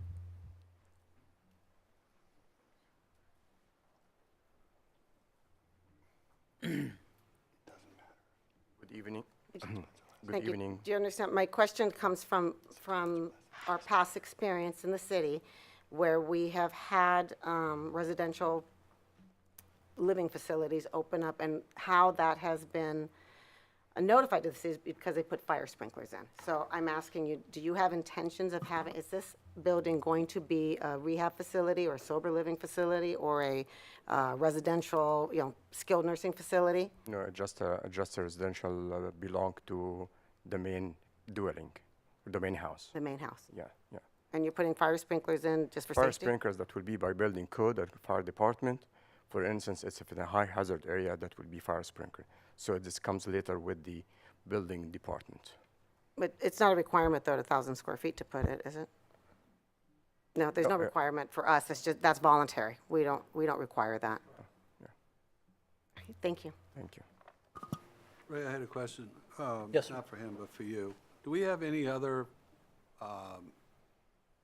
ADUs or guest houses that are 24 feet in height in the city? Not that I know of. Okay. They've all been one story since I've been here. Okay. So this would be the first Yes. granny flat that's a 2-story in the city of Villa Park. And that's part of the reason, folks, that we extended the period of time for everyone in the city to look at this is because it is setting precedents. As a 2-story, it's 24 feet in height. It is a CUP that they've requested correctly. However, we just wanted to make absolutely sure, for everyone's sake, because there are homes in Villa Park that are not 2-story, and you put a 2-story house, which I'm not trying to restrict or say we shouldn't do at all. It's just understanding that we're now in front of us to approve a 24-foot granny flat, or whatever you want to call it, in the backyard. So I just want to make that clear for everybody so everybody understands that, and that's part of the reason for the delays. That's it. One question. Yes, Vince. One question. Can you describe the topography or elevation of the primary residence versus secondary residence? Or what's proposed, I should say? We're talking about the subject site, Councilman? Correct. Yeah, it's definitely atypical. It's not like any other property. Well, there's a few, but this is irregularly shaped. There's a limited building pad. It slopes off of the building pad towards Cannon Street and Loma Street. So yeah, it is a difficult site, to say the least. Is the main dwelling at a higher elevation than the proposed ADU dwelling? I believe it's on the same plane, and the architect could verify that. It is. Okay. And the proposed ADU is roughly the same height as the primary structure? I believe so, yes. And it is proposed at 24 feet, but it's well below the maximum allowable height for any structure, residential structure in the city, which is 30 feet with an average of 27. So it's about 3 feet less than what would be the maximum allowable in terms of building height. Okay. I've been by the site. It appears that the adjacent structures will look down on this, on both the primary residence and the ADU. Mm-hmm. Yes. Other questions? Any other questions? I do. I have just a little background because Councilman Mills, who just left, we were the ones who changed that CUP for the regular residential house to go up to 30 feet. And we didn't change it for the accessory dwelling unit for this reason, because we did want it to be brought back to council, so we would be aware that we didn't have two large buildings on that. So a lot of thought went into that. When I read Exhibit A of Conditions of Approval, and if you can look on item number 6, no portion of the accessory dwelling unit shall be rented for a term of less than 30 days at any time. What needs to be added there also is that the owner must reside on the property at the same time, because you have to live, based on what we passed a few months ago, that language needs to be changed to be with our current ordinance. So if we could have that language certainly put in there, I think that's very important. And on item number 3, it says that it needs to be maintained at 24 feet. Any modification plans to increase the height shall be reviewed by city staff, which may include a review by the city council. I think it has to be reviewed. If we approve it at 24 feet and he wants to change it to 27 feet, it has to come back to city council. It's not a may. So that language needs to be changed in that resolution, because what we're passing is what's on this resolution, and those two items are very important. Okay. Any other questions by council? Okay, is there anyone here to speak at this hearing? Okay. Yes.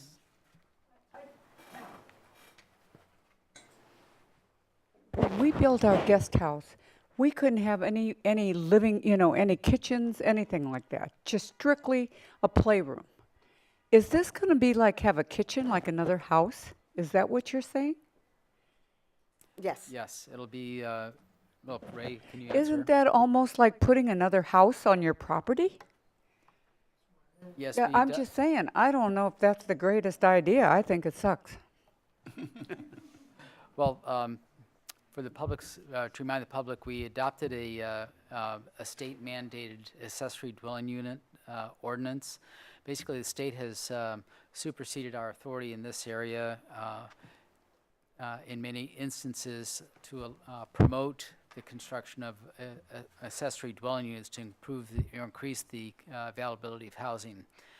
So yes, in the city, we do encourage accessory dwelling units where they're otherwise consistent with our zoning codes. So this is an area where the state has stepped in and superseded our authority.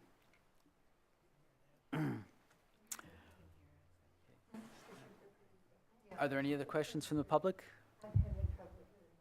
Okay. Council members? Can't hear. The microphones are not really. Okay.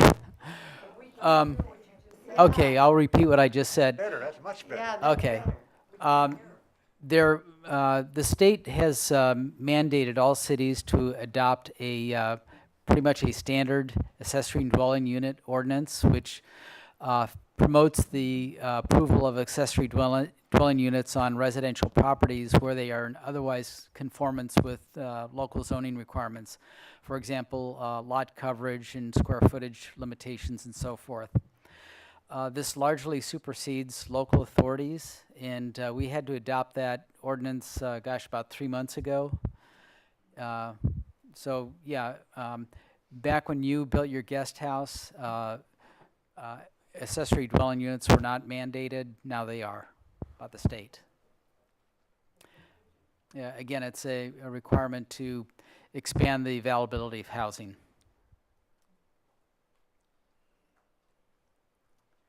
Okay, is there any further discussion? Okay. Is there a motion on this matter? I make a motion to move it with the corrections on item number 3 to change the word of may include a review to require a review of the council if they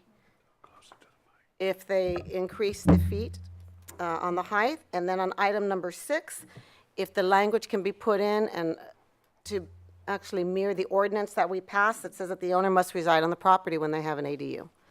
If they rent either one of the properties, the language needs to be the same. Right. We can put that in. Okay. That's my motion. Do I hear a second? Second. Okay, there's been a motion and a second. Please vote.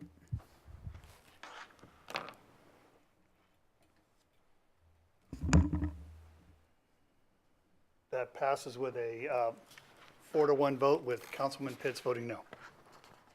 Okay.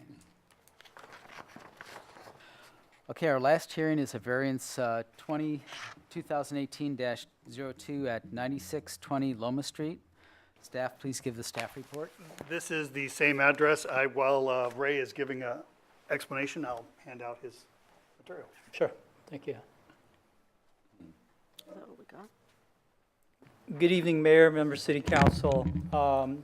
Thank you. As Steve mentioned, this application also involves the same property that we had just spoken about with respect to the conditional use permit. And the variance request is for the approval to exceed the 3.5 feet maximum height requirements for walls and fences within the front yard area, within the first 20 feet of the front yard area, as measured from the front property line. And specifically, the request is to deviate approximately 2.5 feet, which would put the height of the fence at the property line at 6 feet. The design of this fence is going to be very much like the previous application that came before City Council a couple of months ago, where it's a pilaster block with wrought iron in between. There's also going to be a swinging gate at the driveway, at also 6 feet as well. So what you have before you this evening, the architect had a landscape architect prepare a conceptual landscape plan that shows the treatment that's going to be in front of the proposed fence along the front and side property line. And the idea behind that, of course, is to soften up and add street appeal to Loma Street and Cannon Street. And this is basically the same type of treatment that that's been approved in the past for other fences that exceeded the 3.5 foot in the front yard area. Notices were sent out for this request, and to date, staff has not received any comments for or against this application. And at this time, we'll be happy to answer any questions. Thank you. Okay, council members, do you have any questions of staff?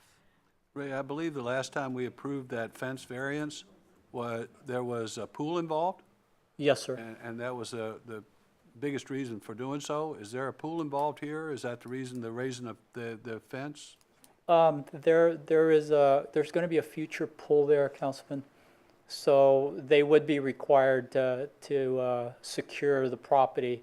And I believe the minimum vertical dimension would be 5 feet for a pool, but they're requesting that it be 6 Okay, 'cause I didn't see long, one and on the it prints. and that offers them a little bit of security and privacy, being that it's on a very busy corner.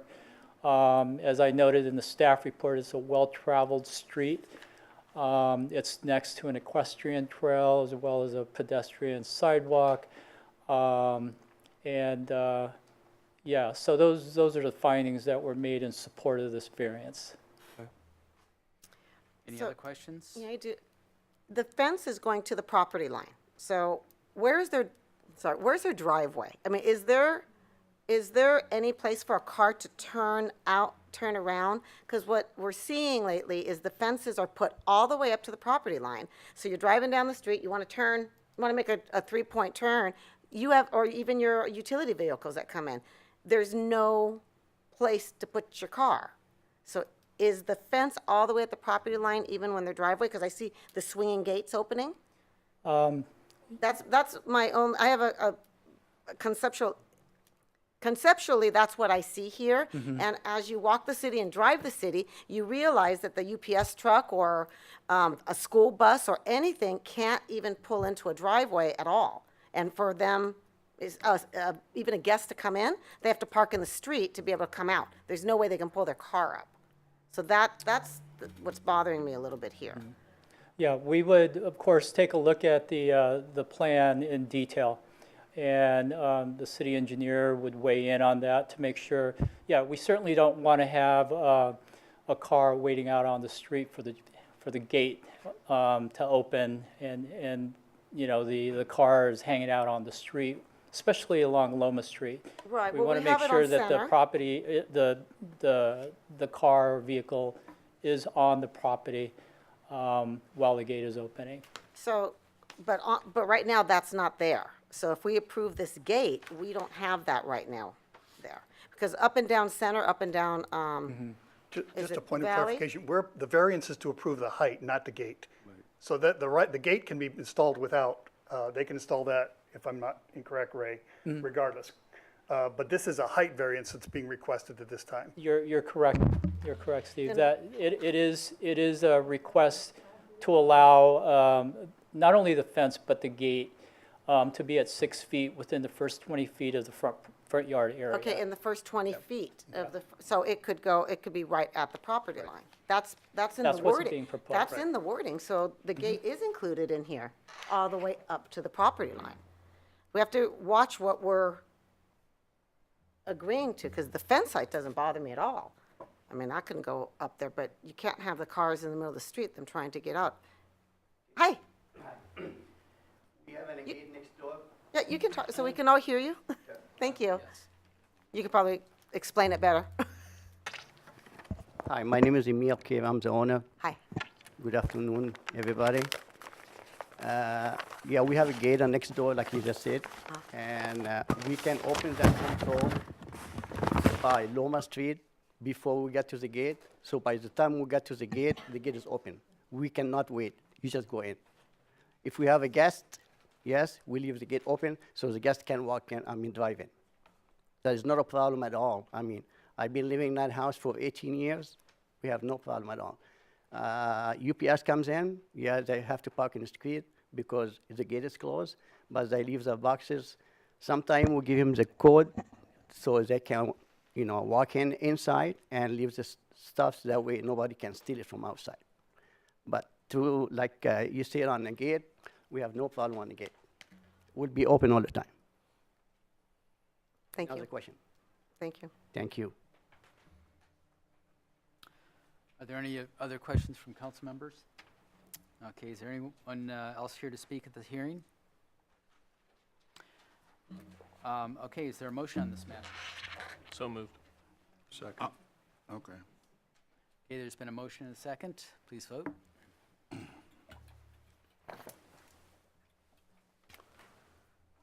That passes by a 5-0 vote. Okay.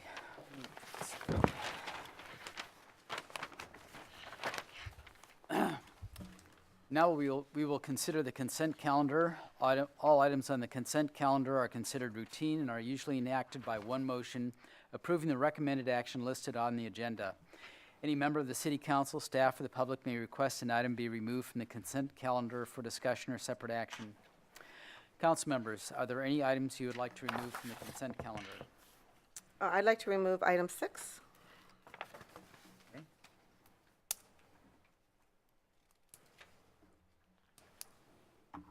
Okay, any others? Okay.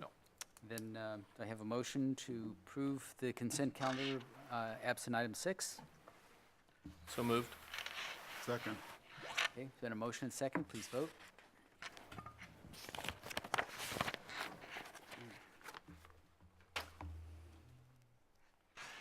That passes by a 5-0 vote.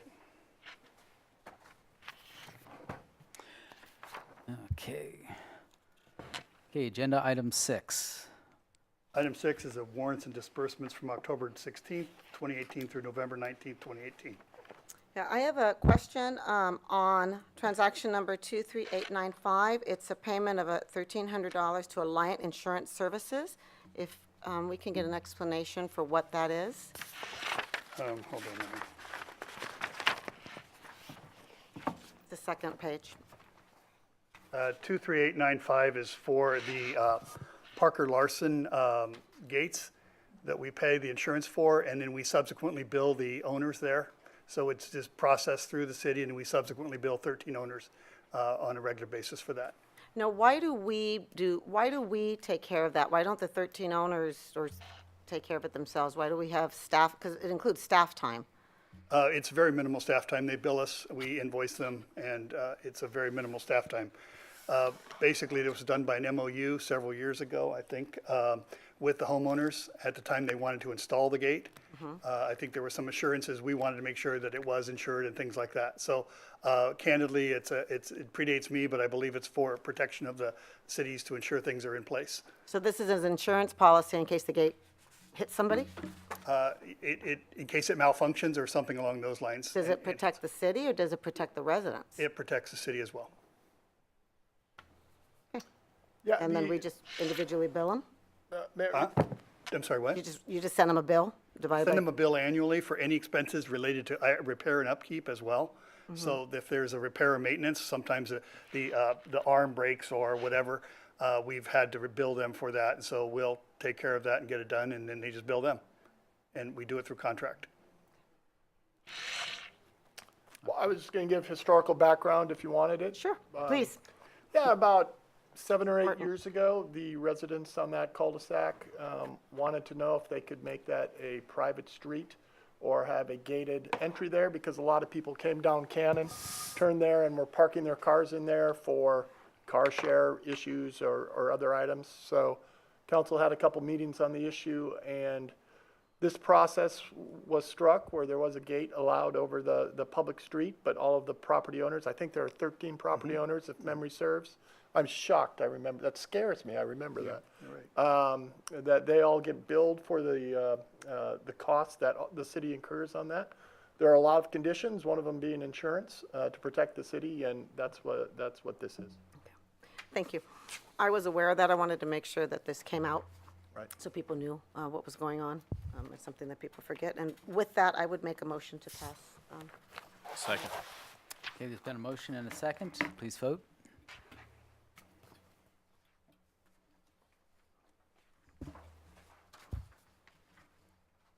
Okay, there's been a, Oh, sorry. That passes by a 5-0 vote. okay, Mayor Pro Tem Rossini asked that we take an item out of order. I'd like to turn our attention next to item number 12. This item of new business is the Fourth Amendment to the Orange County Fire Authority Joint Powers Authority Agreement. And staff, please give the staff report. This is the Fourth Amendment to the Joint Powers Agreement to formalize OCFA's commitment to basically accelerate pension liability payments.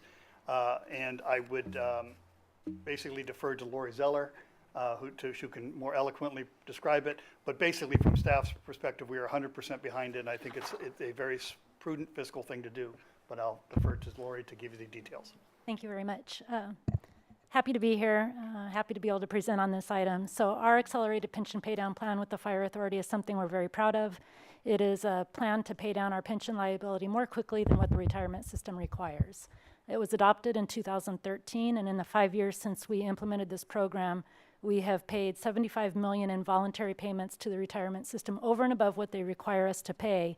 And the return on that investment on behalf of our taxpayers and the citizens we serve is we have achieved $18.3 million in interest savings by making those voluntary payments. We take those interest savings and we propel them back into the retirement system. That's why we call it a snowball plan. So it continues to get bigger as we move forward.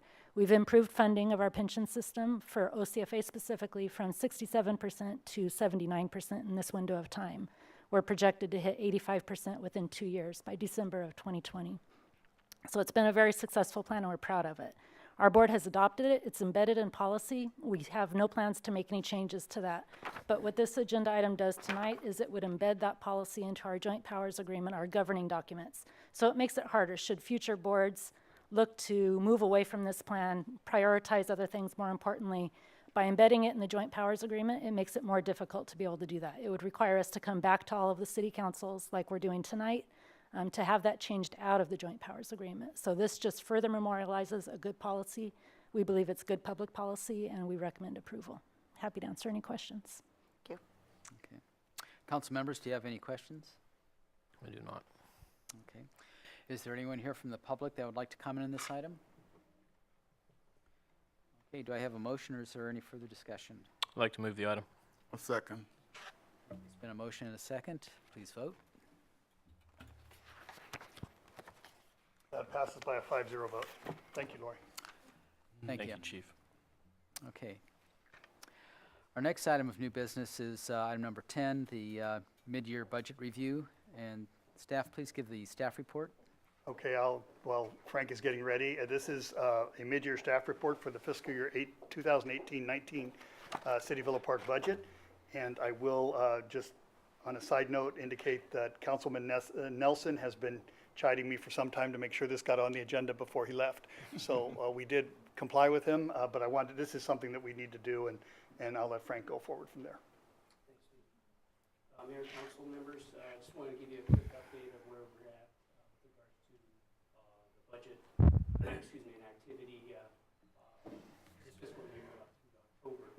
This first slide gives you a real brief showing of where we stand with regards to revenue and expenditures. Budget. This kind of higher with regards to revenue, but I'll explain that in the next slide. With regards to expenditures, we're tracking very well, and I'll have another slide with regards to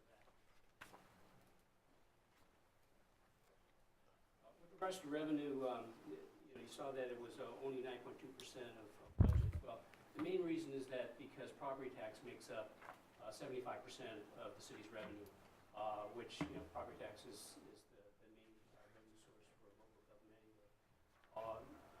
we're tracking slow with regards to that because property tax revenue comes in kind of mirroring the installment dates.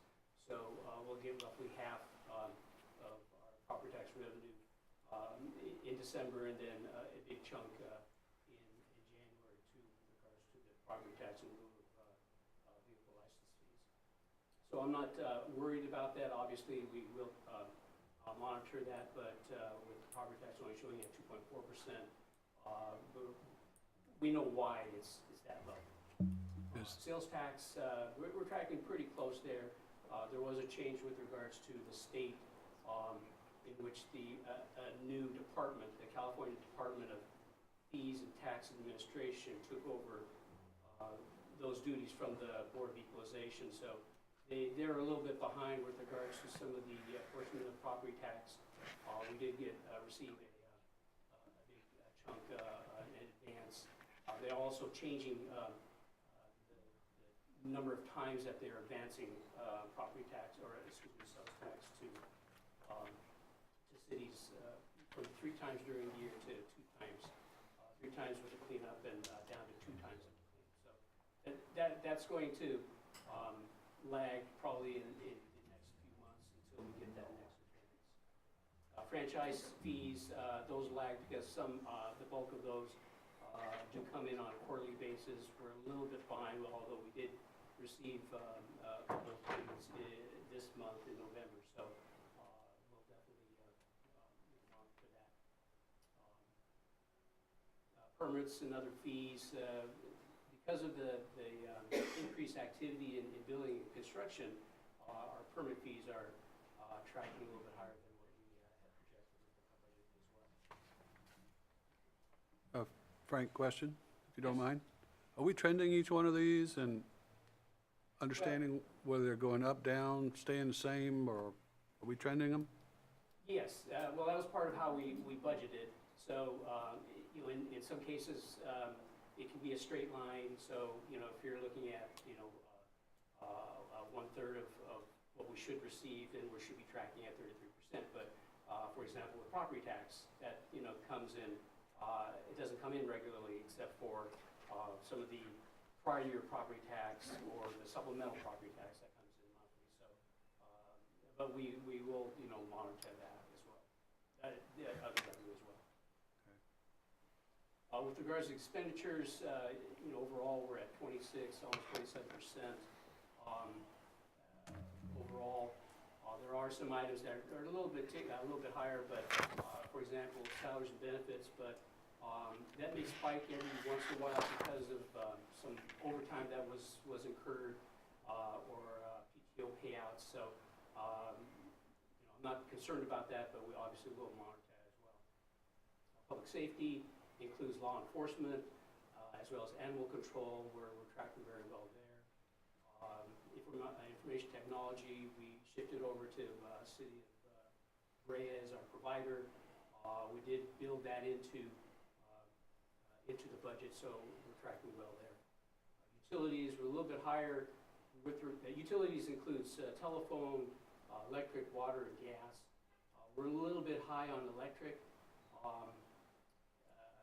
That's why the utilities are at 34 versus, let's say, 33%. So, you know, we'll have to take a look at that. And partly, you know, we're possibly using more electricity compared to last year, so that's one thing we'll take a look at as well.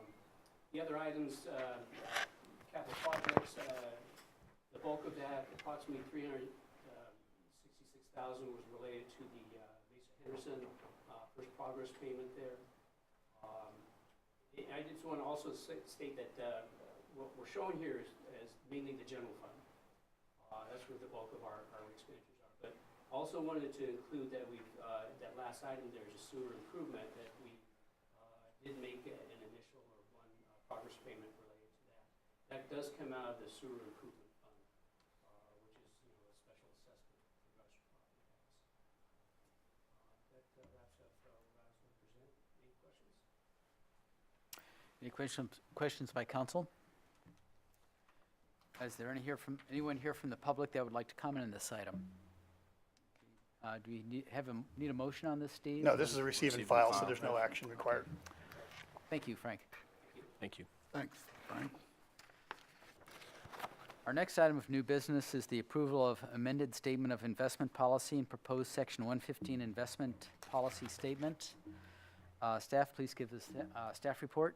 This is an amended, this is a proposed section 115 investment policy statement and by reference, a amendment to the existing statement of investment policy because we've created this. You'll recall that last year the City Council approved the creation of a section 115 trust account with $100,000 being per year added. It was intended originally for the first 4 years. We've made the first $100,000 payment.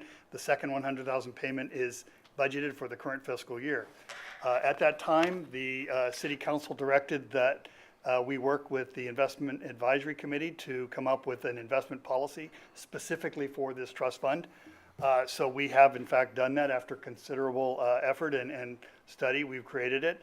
It is, I would say, a very thorough document. On page 3 of 4, it sort of outlines the parameters of the policy. Basic is long term. The intent of it is to mitigate the impacts of future CalPERS. The investment objective is moderate objective to balance return and risk. It's a moderate risk tolerance, moderate portfolio, if you will. It is to allocate assets among various industries.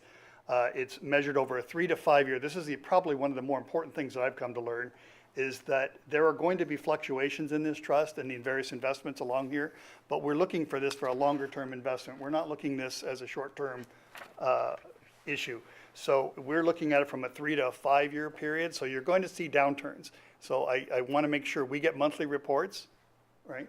And we do see some downturns at times. It's not to be alarmed, because over the long term, we're looking for an overall performance rating.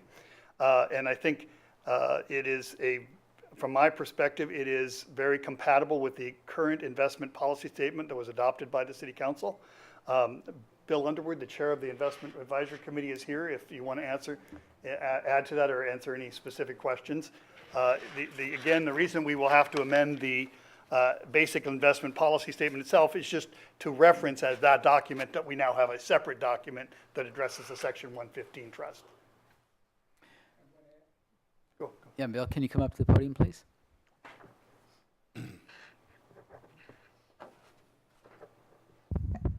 Bill Underwood, Chairman of the Investment Advisory Committee on Colony Grove Lane.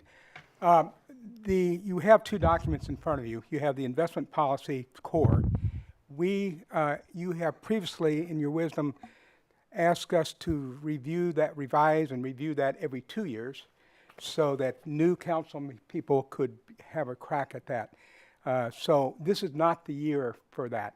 So I want to tell you that the reason that document's in it is we had to change the words to reference the attachment in it. So we don't stand ready to support the core policy, but it's almost 2019, so you'll get a crack at us this summer on that one.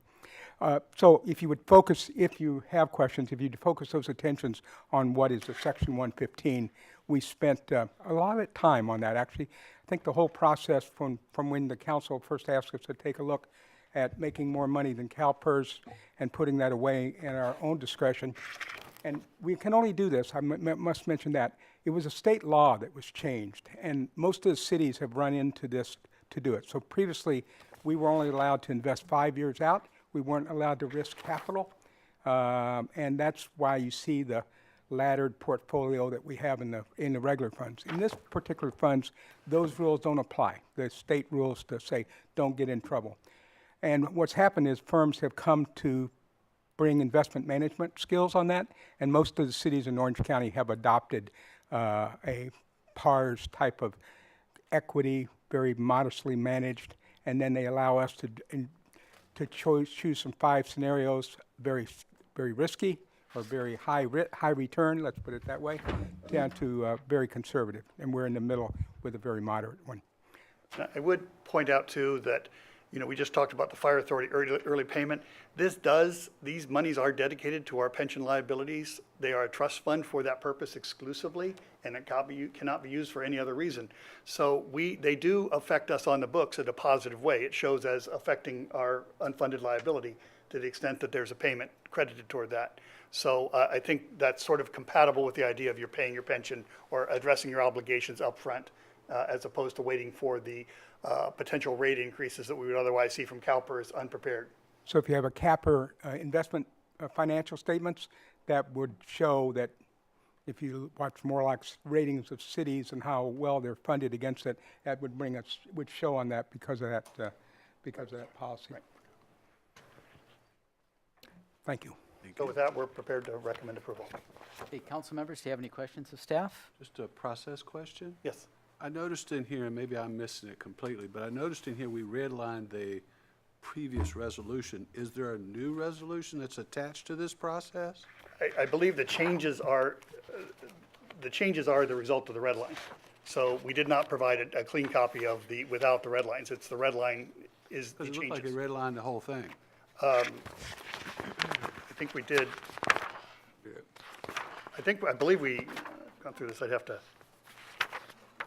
Can you provide us with? Yeah, we'll provide you a copy, but I believe we did. A clean copy. Yeah, we'll provide a clean copy. Yeah, because it's so redlined that you can't read it. Fair enough. It was just process. No problem. When I looked at it, it's like the whole thing was gone. Okay, Okay, is there anyone here from the public that would like to comment on this item? Okay, do I have a motion, or is there any further discussion? I'd like to go ahead and move the matter. Second. Okay, there's been a motion and a second. Please vote. That passes by a 5-0 vote.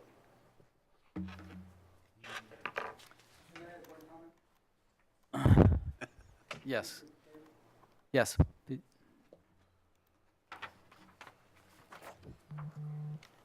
I'd just like to acknowledge some very hardworking people that worked 2 or 3 years on this that you should be very proud of. I'd love to go establish a company with the quality of people we have on this committee.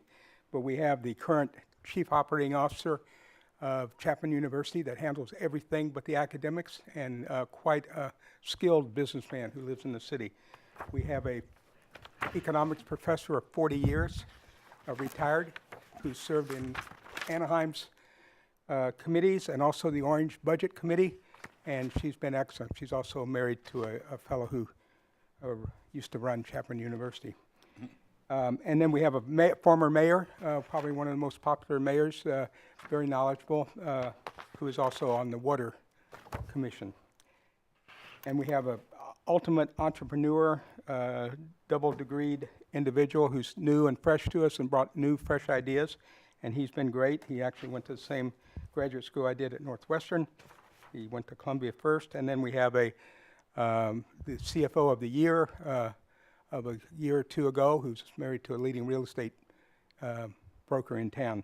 They have worked very, very hard on this, and it's been a very good team. So I think the idea of a volunteer advisory committee has worked well at this point. We'll see if we burned them out. We'll see how long they stay. Thanks. Thank you. Thank you, Bill. Okay, our next item of new business is the cooperative agreement for the administration of the Orange County Taxi Administration Program. Staff, please give the staff report. Sure. Item number 13 is as you mentioned, the OCTAP, we've referred to it just for ease of language, and we love acronyms. OCTAP basically has been administered by OCTA since 1998. And it was basically created to consolidate the licensing and administrative oversight of the taxi function in the cities, as we're required to do. Since the onset of Uber, Lyft, et cetera, and ad nauseum, the taxi industry has changed, such to the point that OCTA has had to subsidize the program and is no longer willing to do so. So they've sort of said, look, we're not going to pay for this anymore, and we've done this at no expense up to this point, basically. So they've said, we'll do it, but you're going to contribute, the cities, and we're going to figure out something longer term. So what we have before us here is a 2-year period in which OCTA will basically has agreed to do this, and they prorated out proportionate shares by city, by use, et cetera. So our 2-year share for 2 years would be $906 to administer it. $906 is a bargain to this kind of thing, and candidly, any city that if a business were to so indicate wherever, say they took a post office box out and said, we're going to declare that right here in Santiago, our home billing agency for whatever taxi company is right here in Villa Park, we would be forced to regulate and do this all ourselves. So having OCTA do it for us is a tremendous advantage, and it's countywide, so the standards are applied, are universal, et cetera.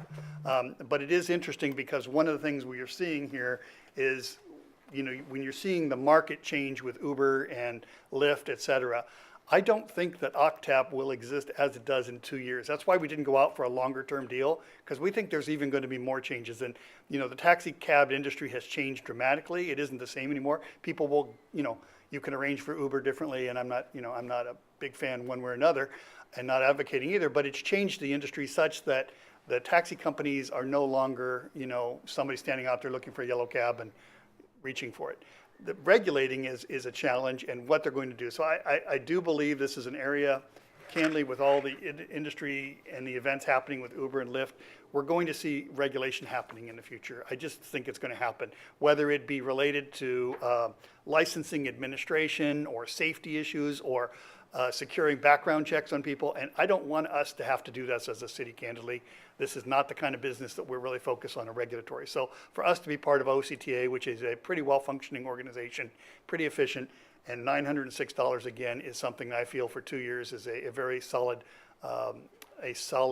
investment. So from my perspective, I'm recommending approval at this time. Okay. Council members, do you have any questions of staff? No questions? Is there anyone here from the public that would like to comment on this item? Okay, do I have a motion, or is there any further discussion? I'll move the item. Second. Okay, there's been a motion and a second. Please vote. That passes by a 5-0 vote. Okay, our last item of new business is the passport acceptance services. Staff, please give the staff report. Item 14 is kind of this new thing that came before us. We were contacted by the state of California asking if our city or any city would like to be interested in providing passport application services. Basically, what we would do is process them. We become an administrative processor of how these go. We don't have to provide approvals and all those types of things, but we accept the applications and take the pictures and do all the things necessary. Orange currently does it. Several other cities do it, and Orange processes, I want to say, in 1 month about 200 plus. I believe, based on people just coming in inquiries, we have a number of residents who travel pretty regularly in Villa Park, internationally especially. So they've said, hey, where do I get a passport? And we have always had to refer them elsewhere. So this is something that is an opportunity for us to expand the service. Now, the state says you can charge $35. They've set the fee. So it allows us to do it. The other thing which they've given us, what made it very appealing to me, and I've talked to Councilwoman Fasenelli, is we can do it by appointment. So people can't just walk in and say, I want it now, and has to disrupt what we're doing as staff. We can say, we're doing it between 1 and 5 and on Friday afternoons, and you have to schedule an appointment. However we want to market this or advertise it, we can do it. So to us, it's a manageable program, so we can schedule it that. And to me, it's kind of a unique opportunity to provide additional enhanced services to the residents of Villa Park, and I believe there probably will be a demand for that if I had to guess. There is an increased and a heightened demand, having just gone through and got my license renewed. I know that you have to get a federal ID now, and you have to either, to fly even domestically, you'll have to have some sort of ID or passport that you can show. So I do believe that there'll be a business for it, and we're recommending it as a pilot program. It'll take approximately 15 minutes to process based on what we know and experience talking to other cities that are doing it. So each application takes about 15 minutes, and we charge $35 for that based on the state fee. We are intending to use an intern to do the program, and we would train Kim as well, so we'd have a backup. But basically, we would allow us to use a person and regulate their hours depending on the amount of volume we actually have. So we're not going to require full-time staff or whatever, but it's sort of a unique opportunity, and I thought it was certainly worthy of bringing to the council for consideration, but I would certainly recommend it as just an opportunity to explore and as a pilot program. Thank you. Council members, do you have any questions of staff? I do. I have a couple. You mentioned use the term manageable program. Do you feel that the costs that we'll be able to charge for this will cover the city's overall cost, Kim's training, intern, yes. Other? Yeah. For perspective, we pay an intern $15 an hour. Mm-hmm. If this intern processes 4 applications, she would make $140 in an hour. Okay. As compared to the outgo of basically $15 for her pay. Even if you would consider soft costs and the backup support costs, et cetera, we're ahead in the game. And the state recognizes that, and has said that money is discretionary for your use. I'm fairly confident I know the answer to this, but just for the folks at home, are we conducting background checks or anything along those lines as a city? No. Okay. No. Thank you. Steve, yeah. With all that you got on your plate, you sure you want to take this on?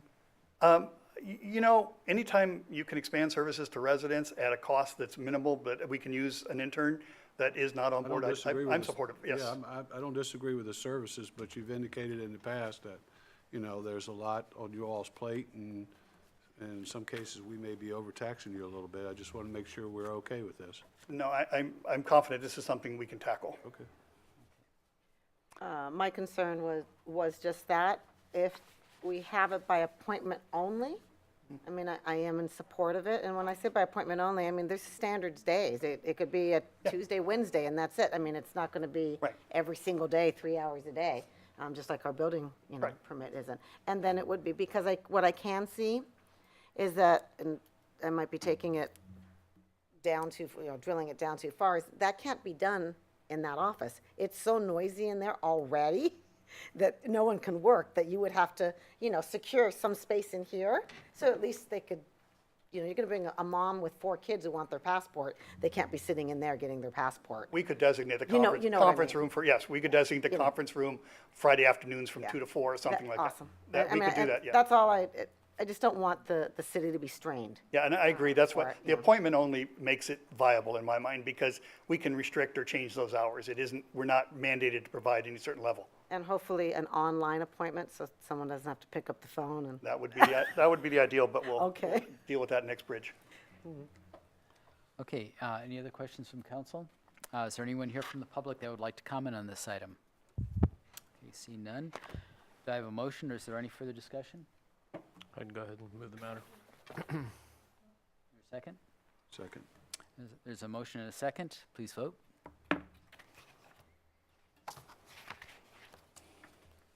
That passes by a 5-0 vote. Okay, we will now discuss the city manager report. Okay, I have 2 things. One, I'd like to just regular monthly report indicate that we again are trying to move forward and trying to complete items that like Councilman Pitt said, I don't like items on this list. What you're going to see next month is going to be a much abbreviated shortened list, because those items that can be completed are part of this council, and they will be moved to a separate list, if you will. So you're only going to see pending items moving forward, so the new council doesn't see all the red that you've accomplished. But since you've been here, I wanted to make sure you had the opportunity to say, oh, we did that last year, we did that the year before, whatever. So it'll change, and we're going to attempt to move forward. And I'll cry uncle if I get to that point, but at this point, I think I'm ready not to do that. Secondarily, before I conclude, I'm obviously ready to answer any questions on any item there. Before I go there, on behalf of the city, this is the last regular meeting of 2 of our councilmen. And so this, on behalf of the city, I would, city has purchased something for each of these council members. A little memento. Thank to you. thank both of them for their service and commitment to the city. It's Thank you. something that's been a pleasure to me. It's the only council I've worked with. Hopefully the next one will be just as good. Maybe not as entertaining, but just as good. You're gonna miss me. You knew that was coming. Anyway, I do want to thank both of you, because this is the group that hired me, and you always sort of remember them fondly, and I will always thank you, all of you, both of you, for what you've done. It's been a pleasure. I have worked with a lot of elected officials, and each one has something has embedded in my memory, and I'm sure that you two have a special place in my memory. And I thank you for that. Again, the city, on behalf of the city, this is from the city, and it does recognize your time as council people. That is tremendous. For those who don't know, this is a non-paid job with very few benefits, and I don't think any benefits I can really think of. But I would say that both of you had entered it willingly. All of you have entered it willingly, but 2 of you have done it extraordinarily and committed a great deal of time and effort. I will personally miss Councilman Nelson coming in and signing the checks and bugging me of getting an automated system, so he didn't have to do that. And Councilwoman Fasenelli calling me saying, I want to look at this item, this item, this item, and this item, and checking on them. And each time she'd done her homework, and every time it was always a good question. So she always kept me on my toes. So I thank both of you, and on behalf of the city and the city staff, we all want to thank you for your service to the city of Villa Park.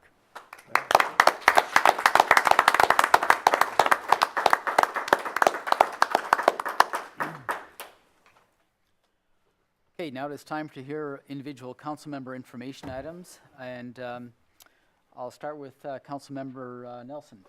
Nothing. Nothing? Council member Fasenelli. We had a great flu shot clinic, so I hope it continues next year. We had about 200 people come in here. I would say that we probably could have served 300. So hopefully, yeah. Hopefully it continues next year, and we have a volunteer to do it. It is a lot of work, because I do it myself with my 2 volunteers. We don't take any staff time to do it. So look forward to it next year, and that's it. Thank you. Thank you. Councilmember Pitts. A couple things. October 25th, I attended, along with Councilwoman Fasenelli, we attended the Mayor Prayer Breakfast over in Orange. They had a great speaker. If you ever have a chance to go to these things, it's very fulfilling personally to first of all to be a part of that process, and also to hear some of the inspirational things that people have to offer during that time. So I was enlightened, so to speak. The other thing I'd like to do tonight is pay tribute to Deanna Fasenelli's service and dedication to the city of Villa Park. Deanna served on the city council now for 6 years. She's serving as a city council person can be rewarding at times, and it can also be challenging, as we all know. Rewarding because you know that you make a difference with your efforts. Deanna gives a lot to the city of her time. Her devotion to the city is seen in her volunteerism in so many groups such as NCL, City Schools, Friends of Villa Park Library and Library Board, Women's League, and in addition to the City Council. She has done countless events that impact our health and well-being by organizing health initiatives such as flu shots. She raised awareness with safety of our citizens by championing town halls on defensive driving and coyote safety. She is serving as chairperson for OCUSD, Measure S oversight, and has volunteered at numerous Villa Park Community Service Foundation events, which I have attended with her. I've attended many events outside of the city of Villa Park in her company with other city and county leaders, and she is very well known and respected in those communities and among public officials. She has used her network in the past to learn and bring ideas to our city and to help press our state and federal officials to enact laws that are a benefit to our city.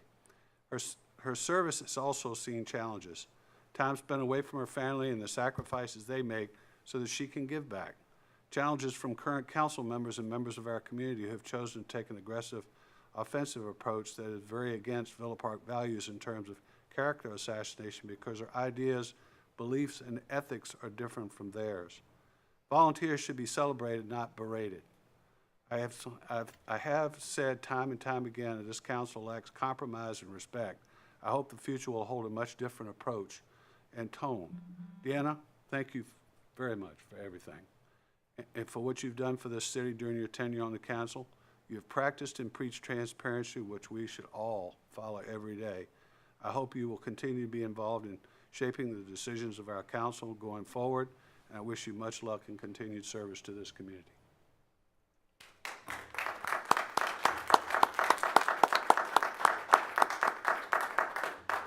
Mayor Pro Tem Racini. I would like to first thank my fellow council members, Councilwoman Fasenelli, Councilmember Nelson. Thank you for your volunteer spirit. Thank you for your dedication to the city.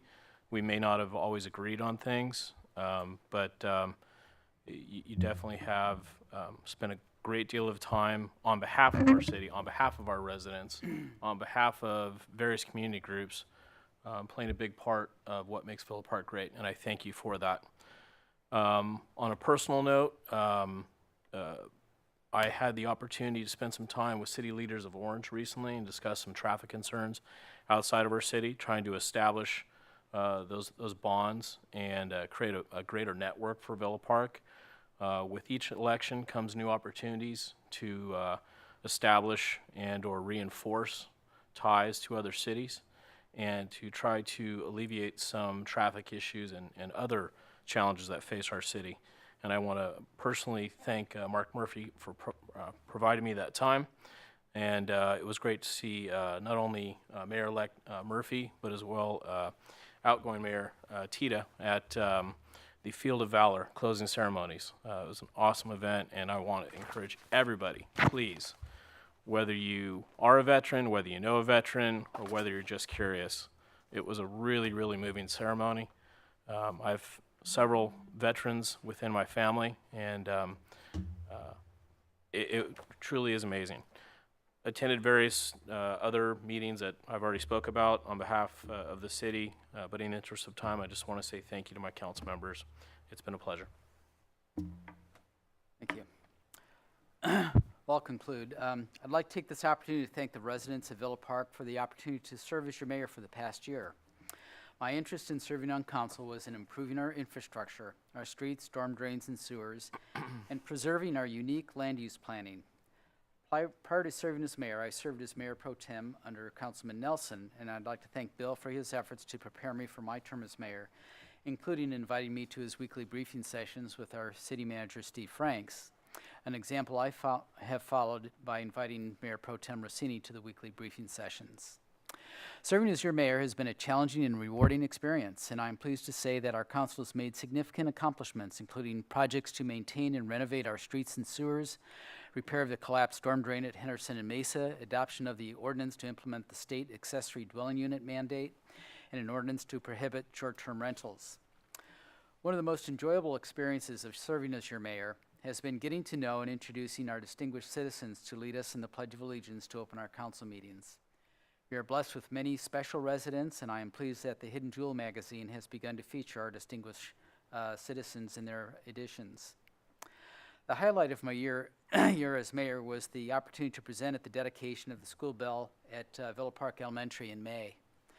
In my presentation, I highlighted the close ties between our community and the Villa Park School that have existed for almost 140 years that are symbolized by the bell. I'd like to recognize Mark Kulai for his efforts in restoring and developing the monument to display the bell. I'd like to thank council members Fasinelli and Nelson for their service on our council and wish them well in their future endeavors. I'd also like to thank City Manager Steve Franks for his guidance and support and for hiring and developing a great staff. I'd also like to welcome our new council members, Crystal Miles and Chad Zimmerman, who will be sworn into office 1 week from today.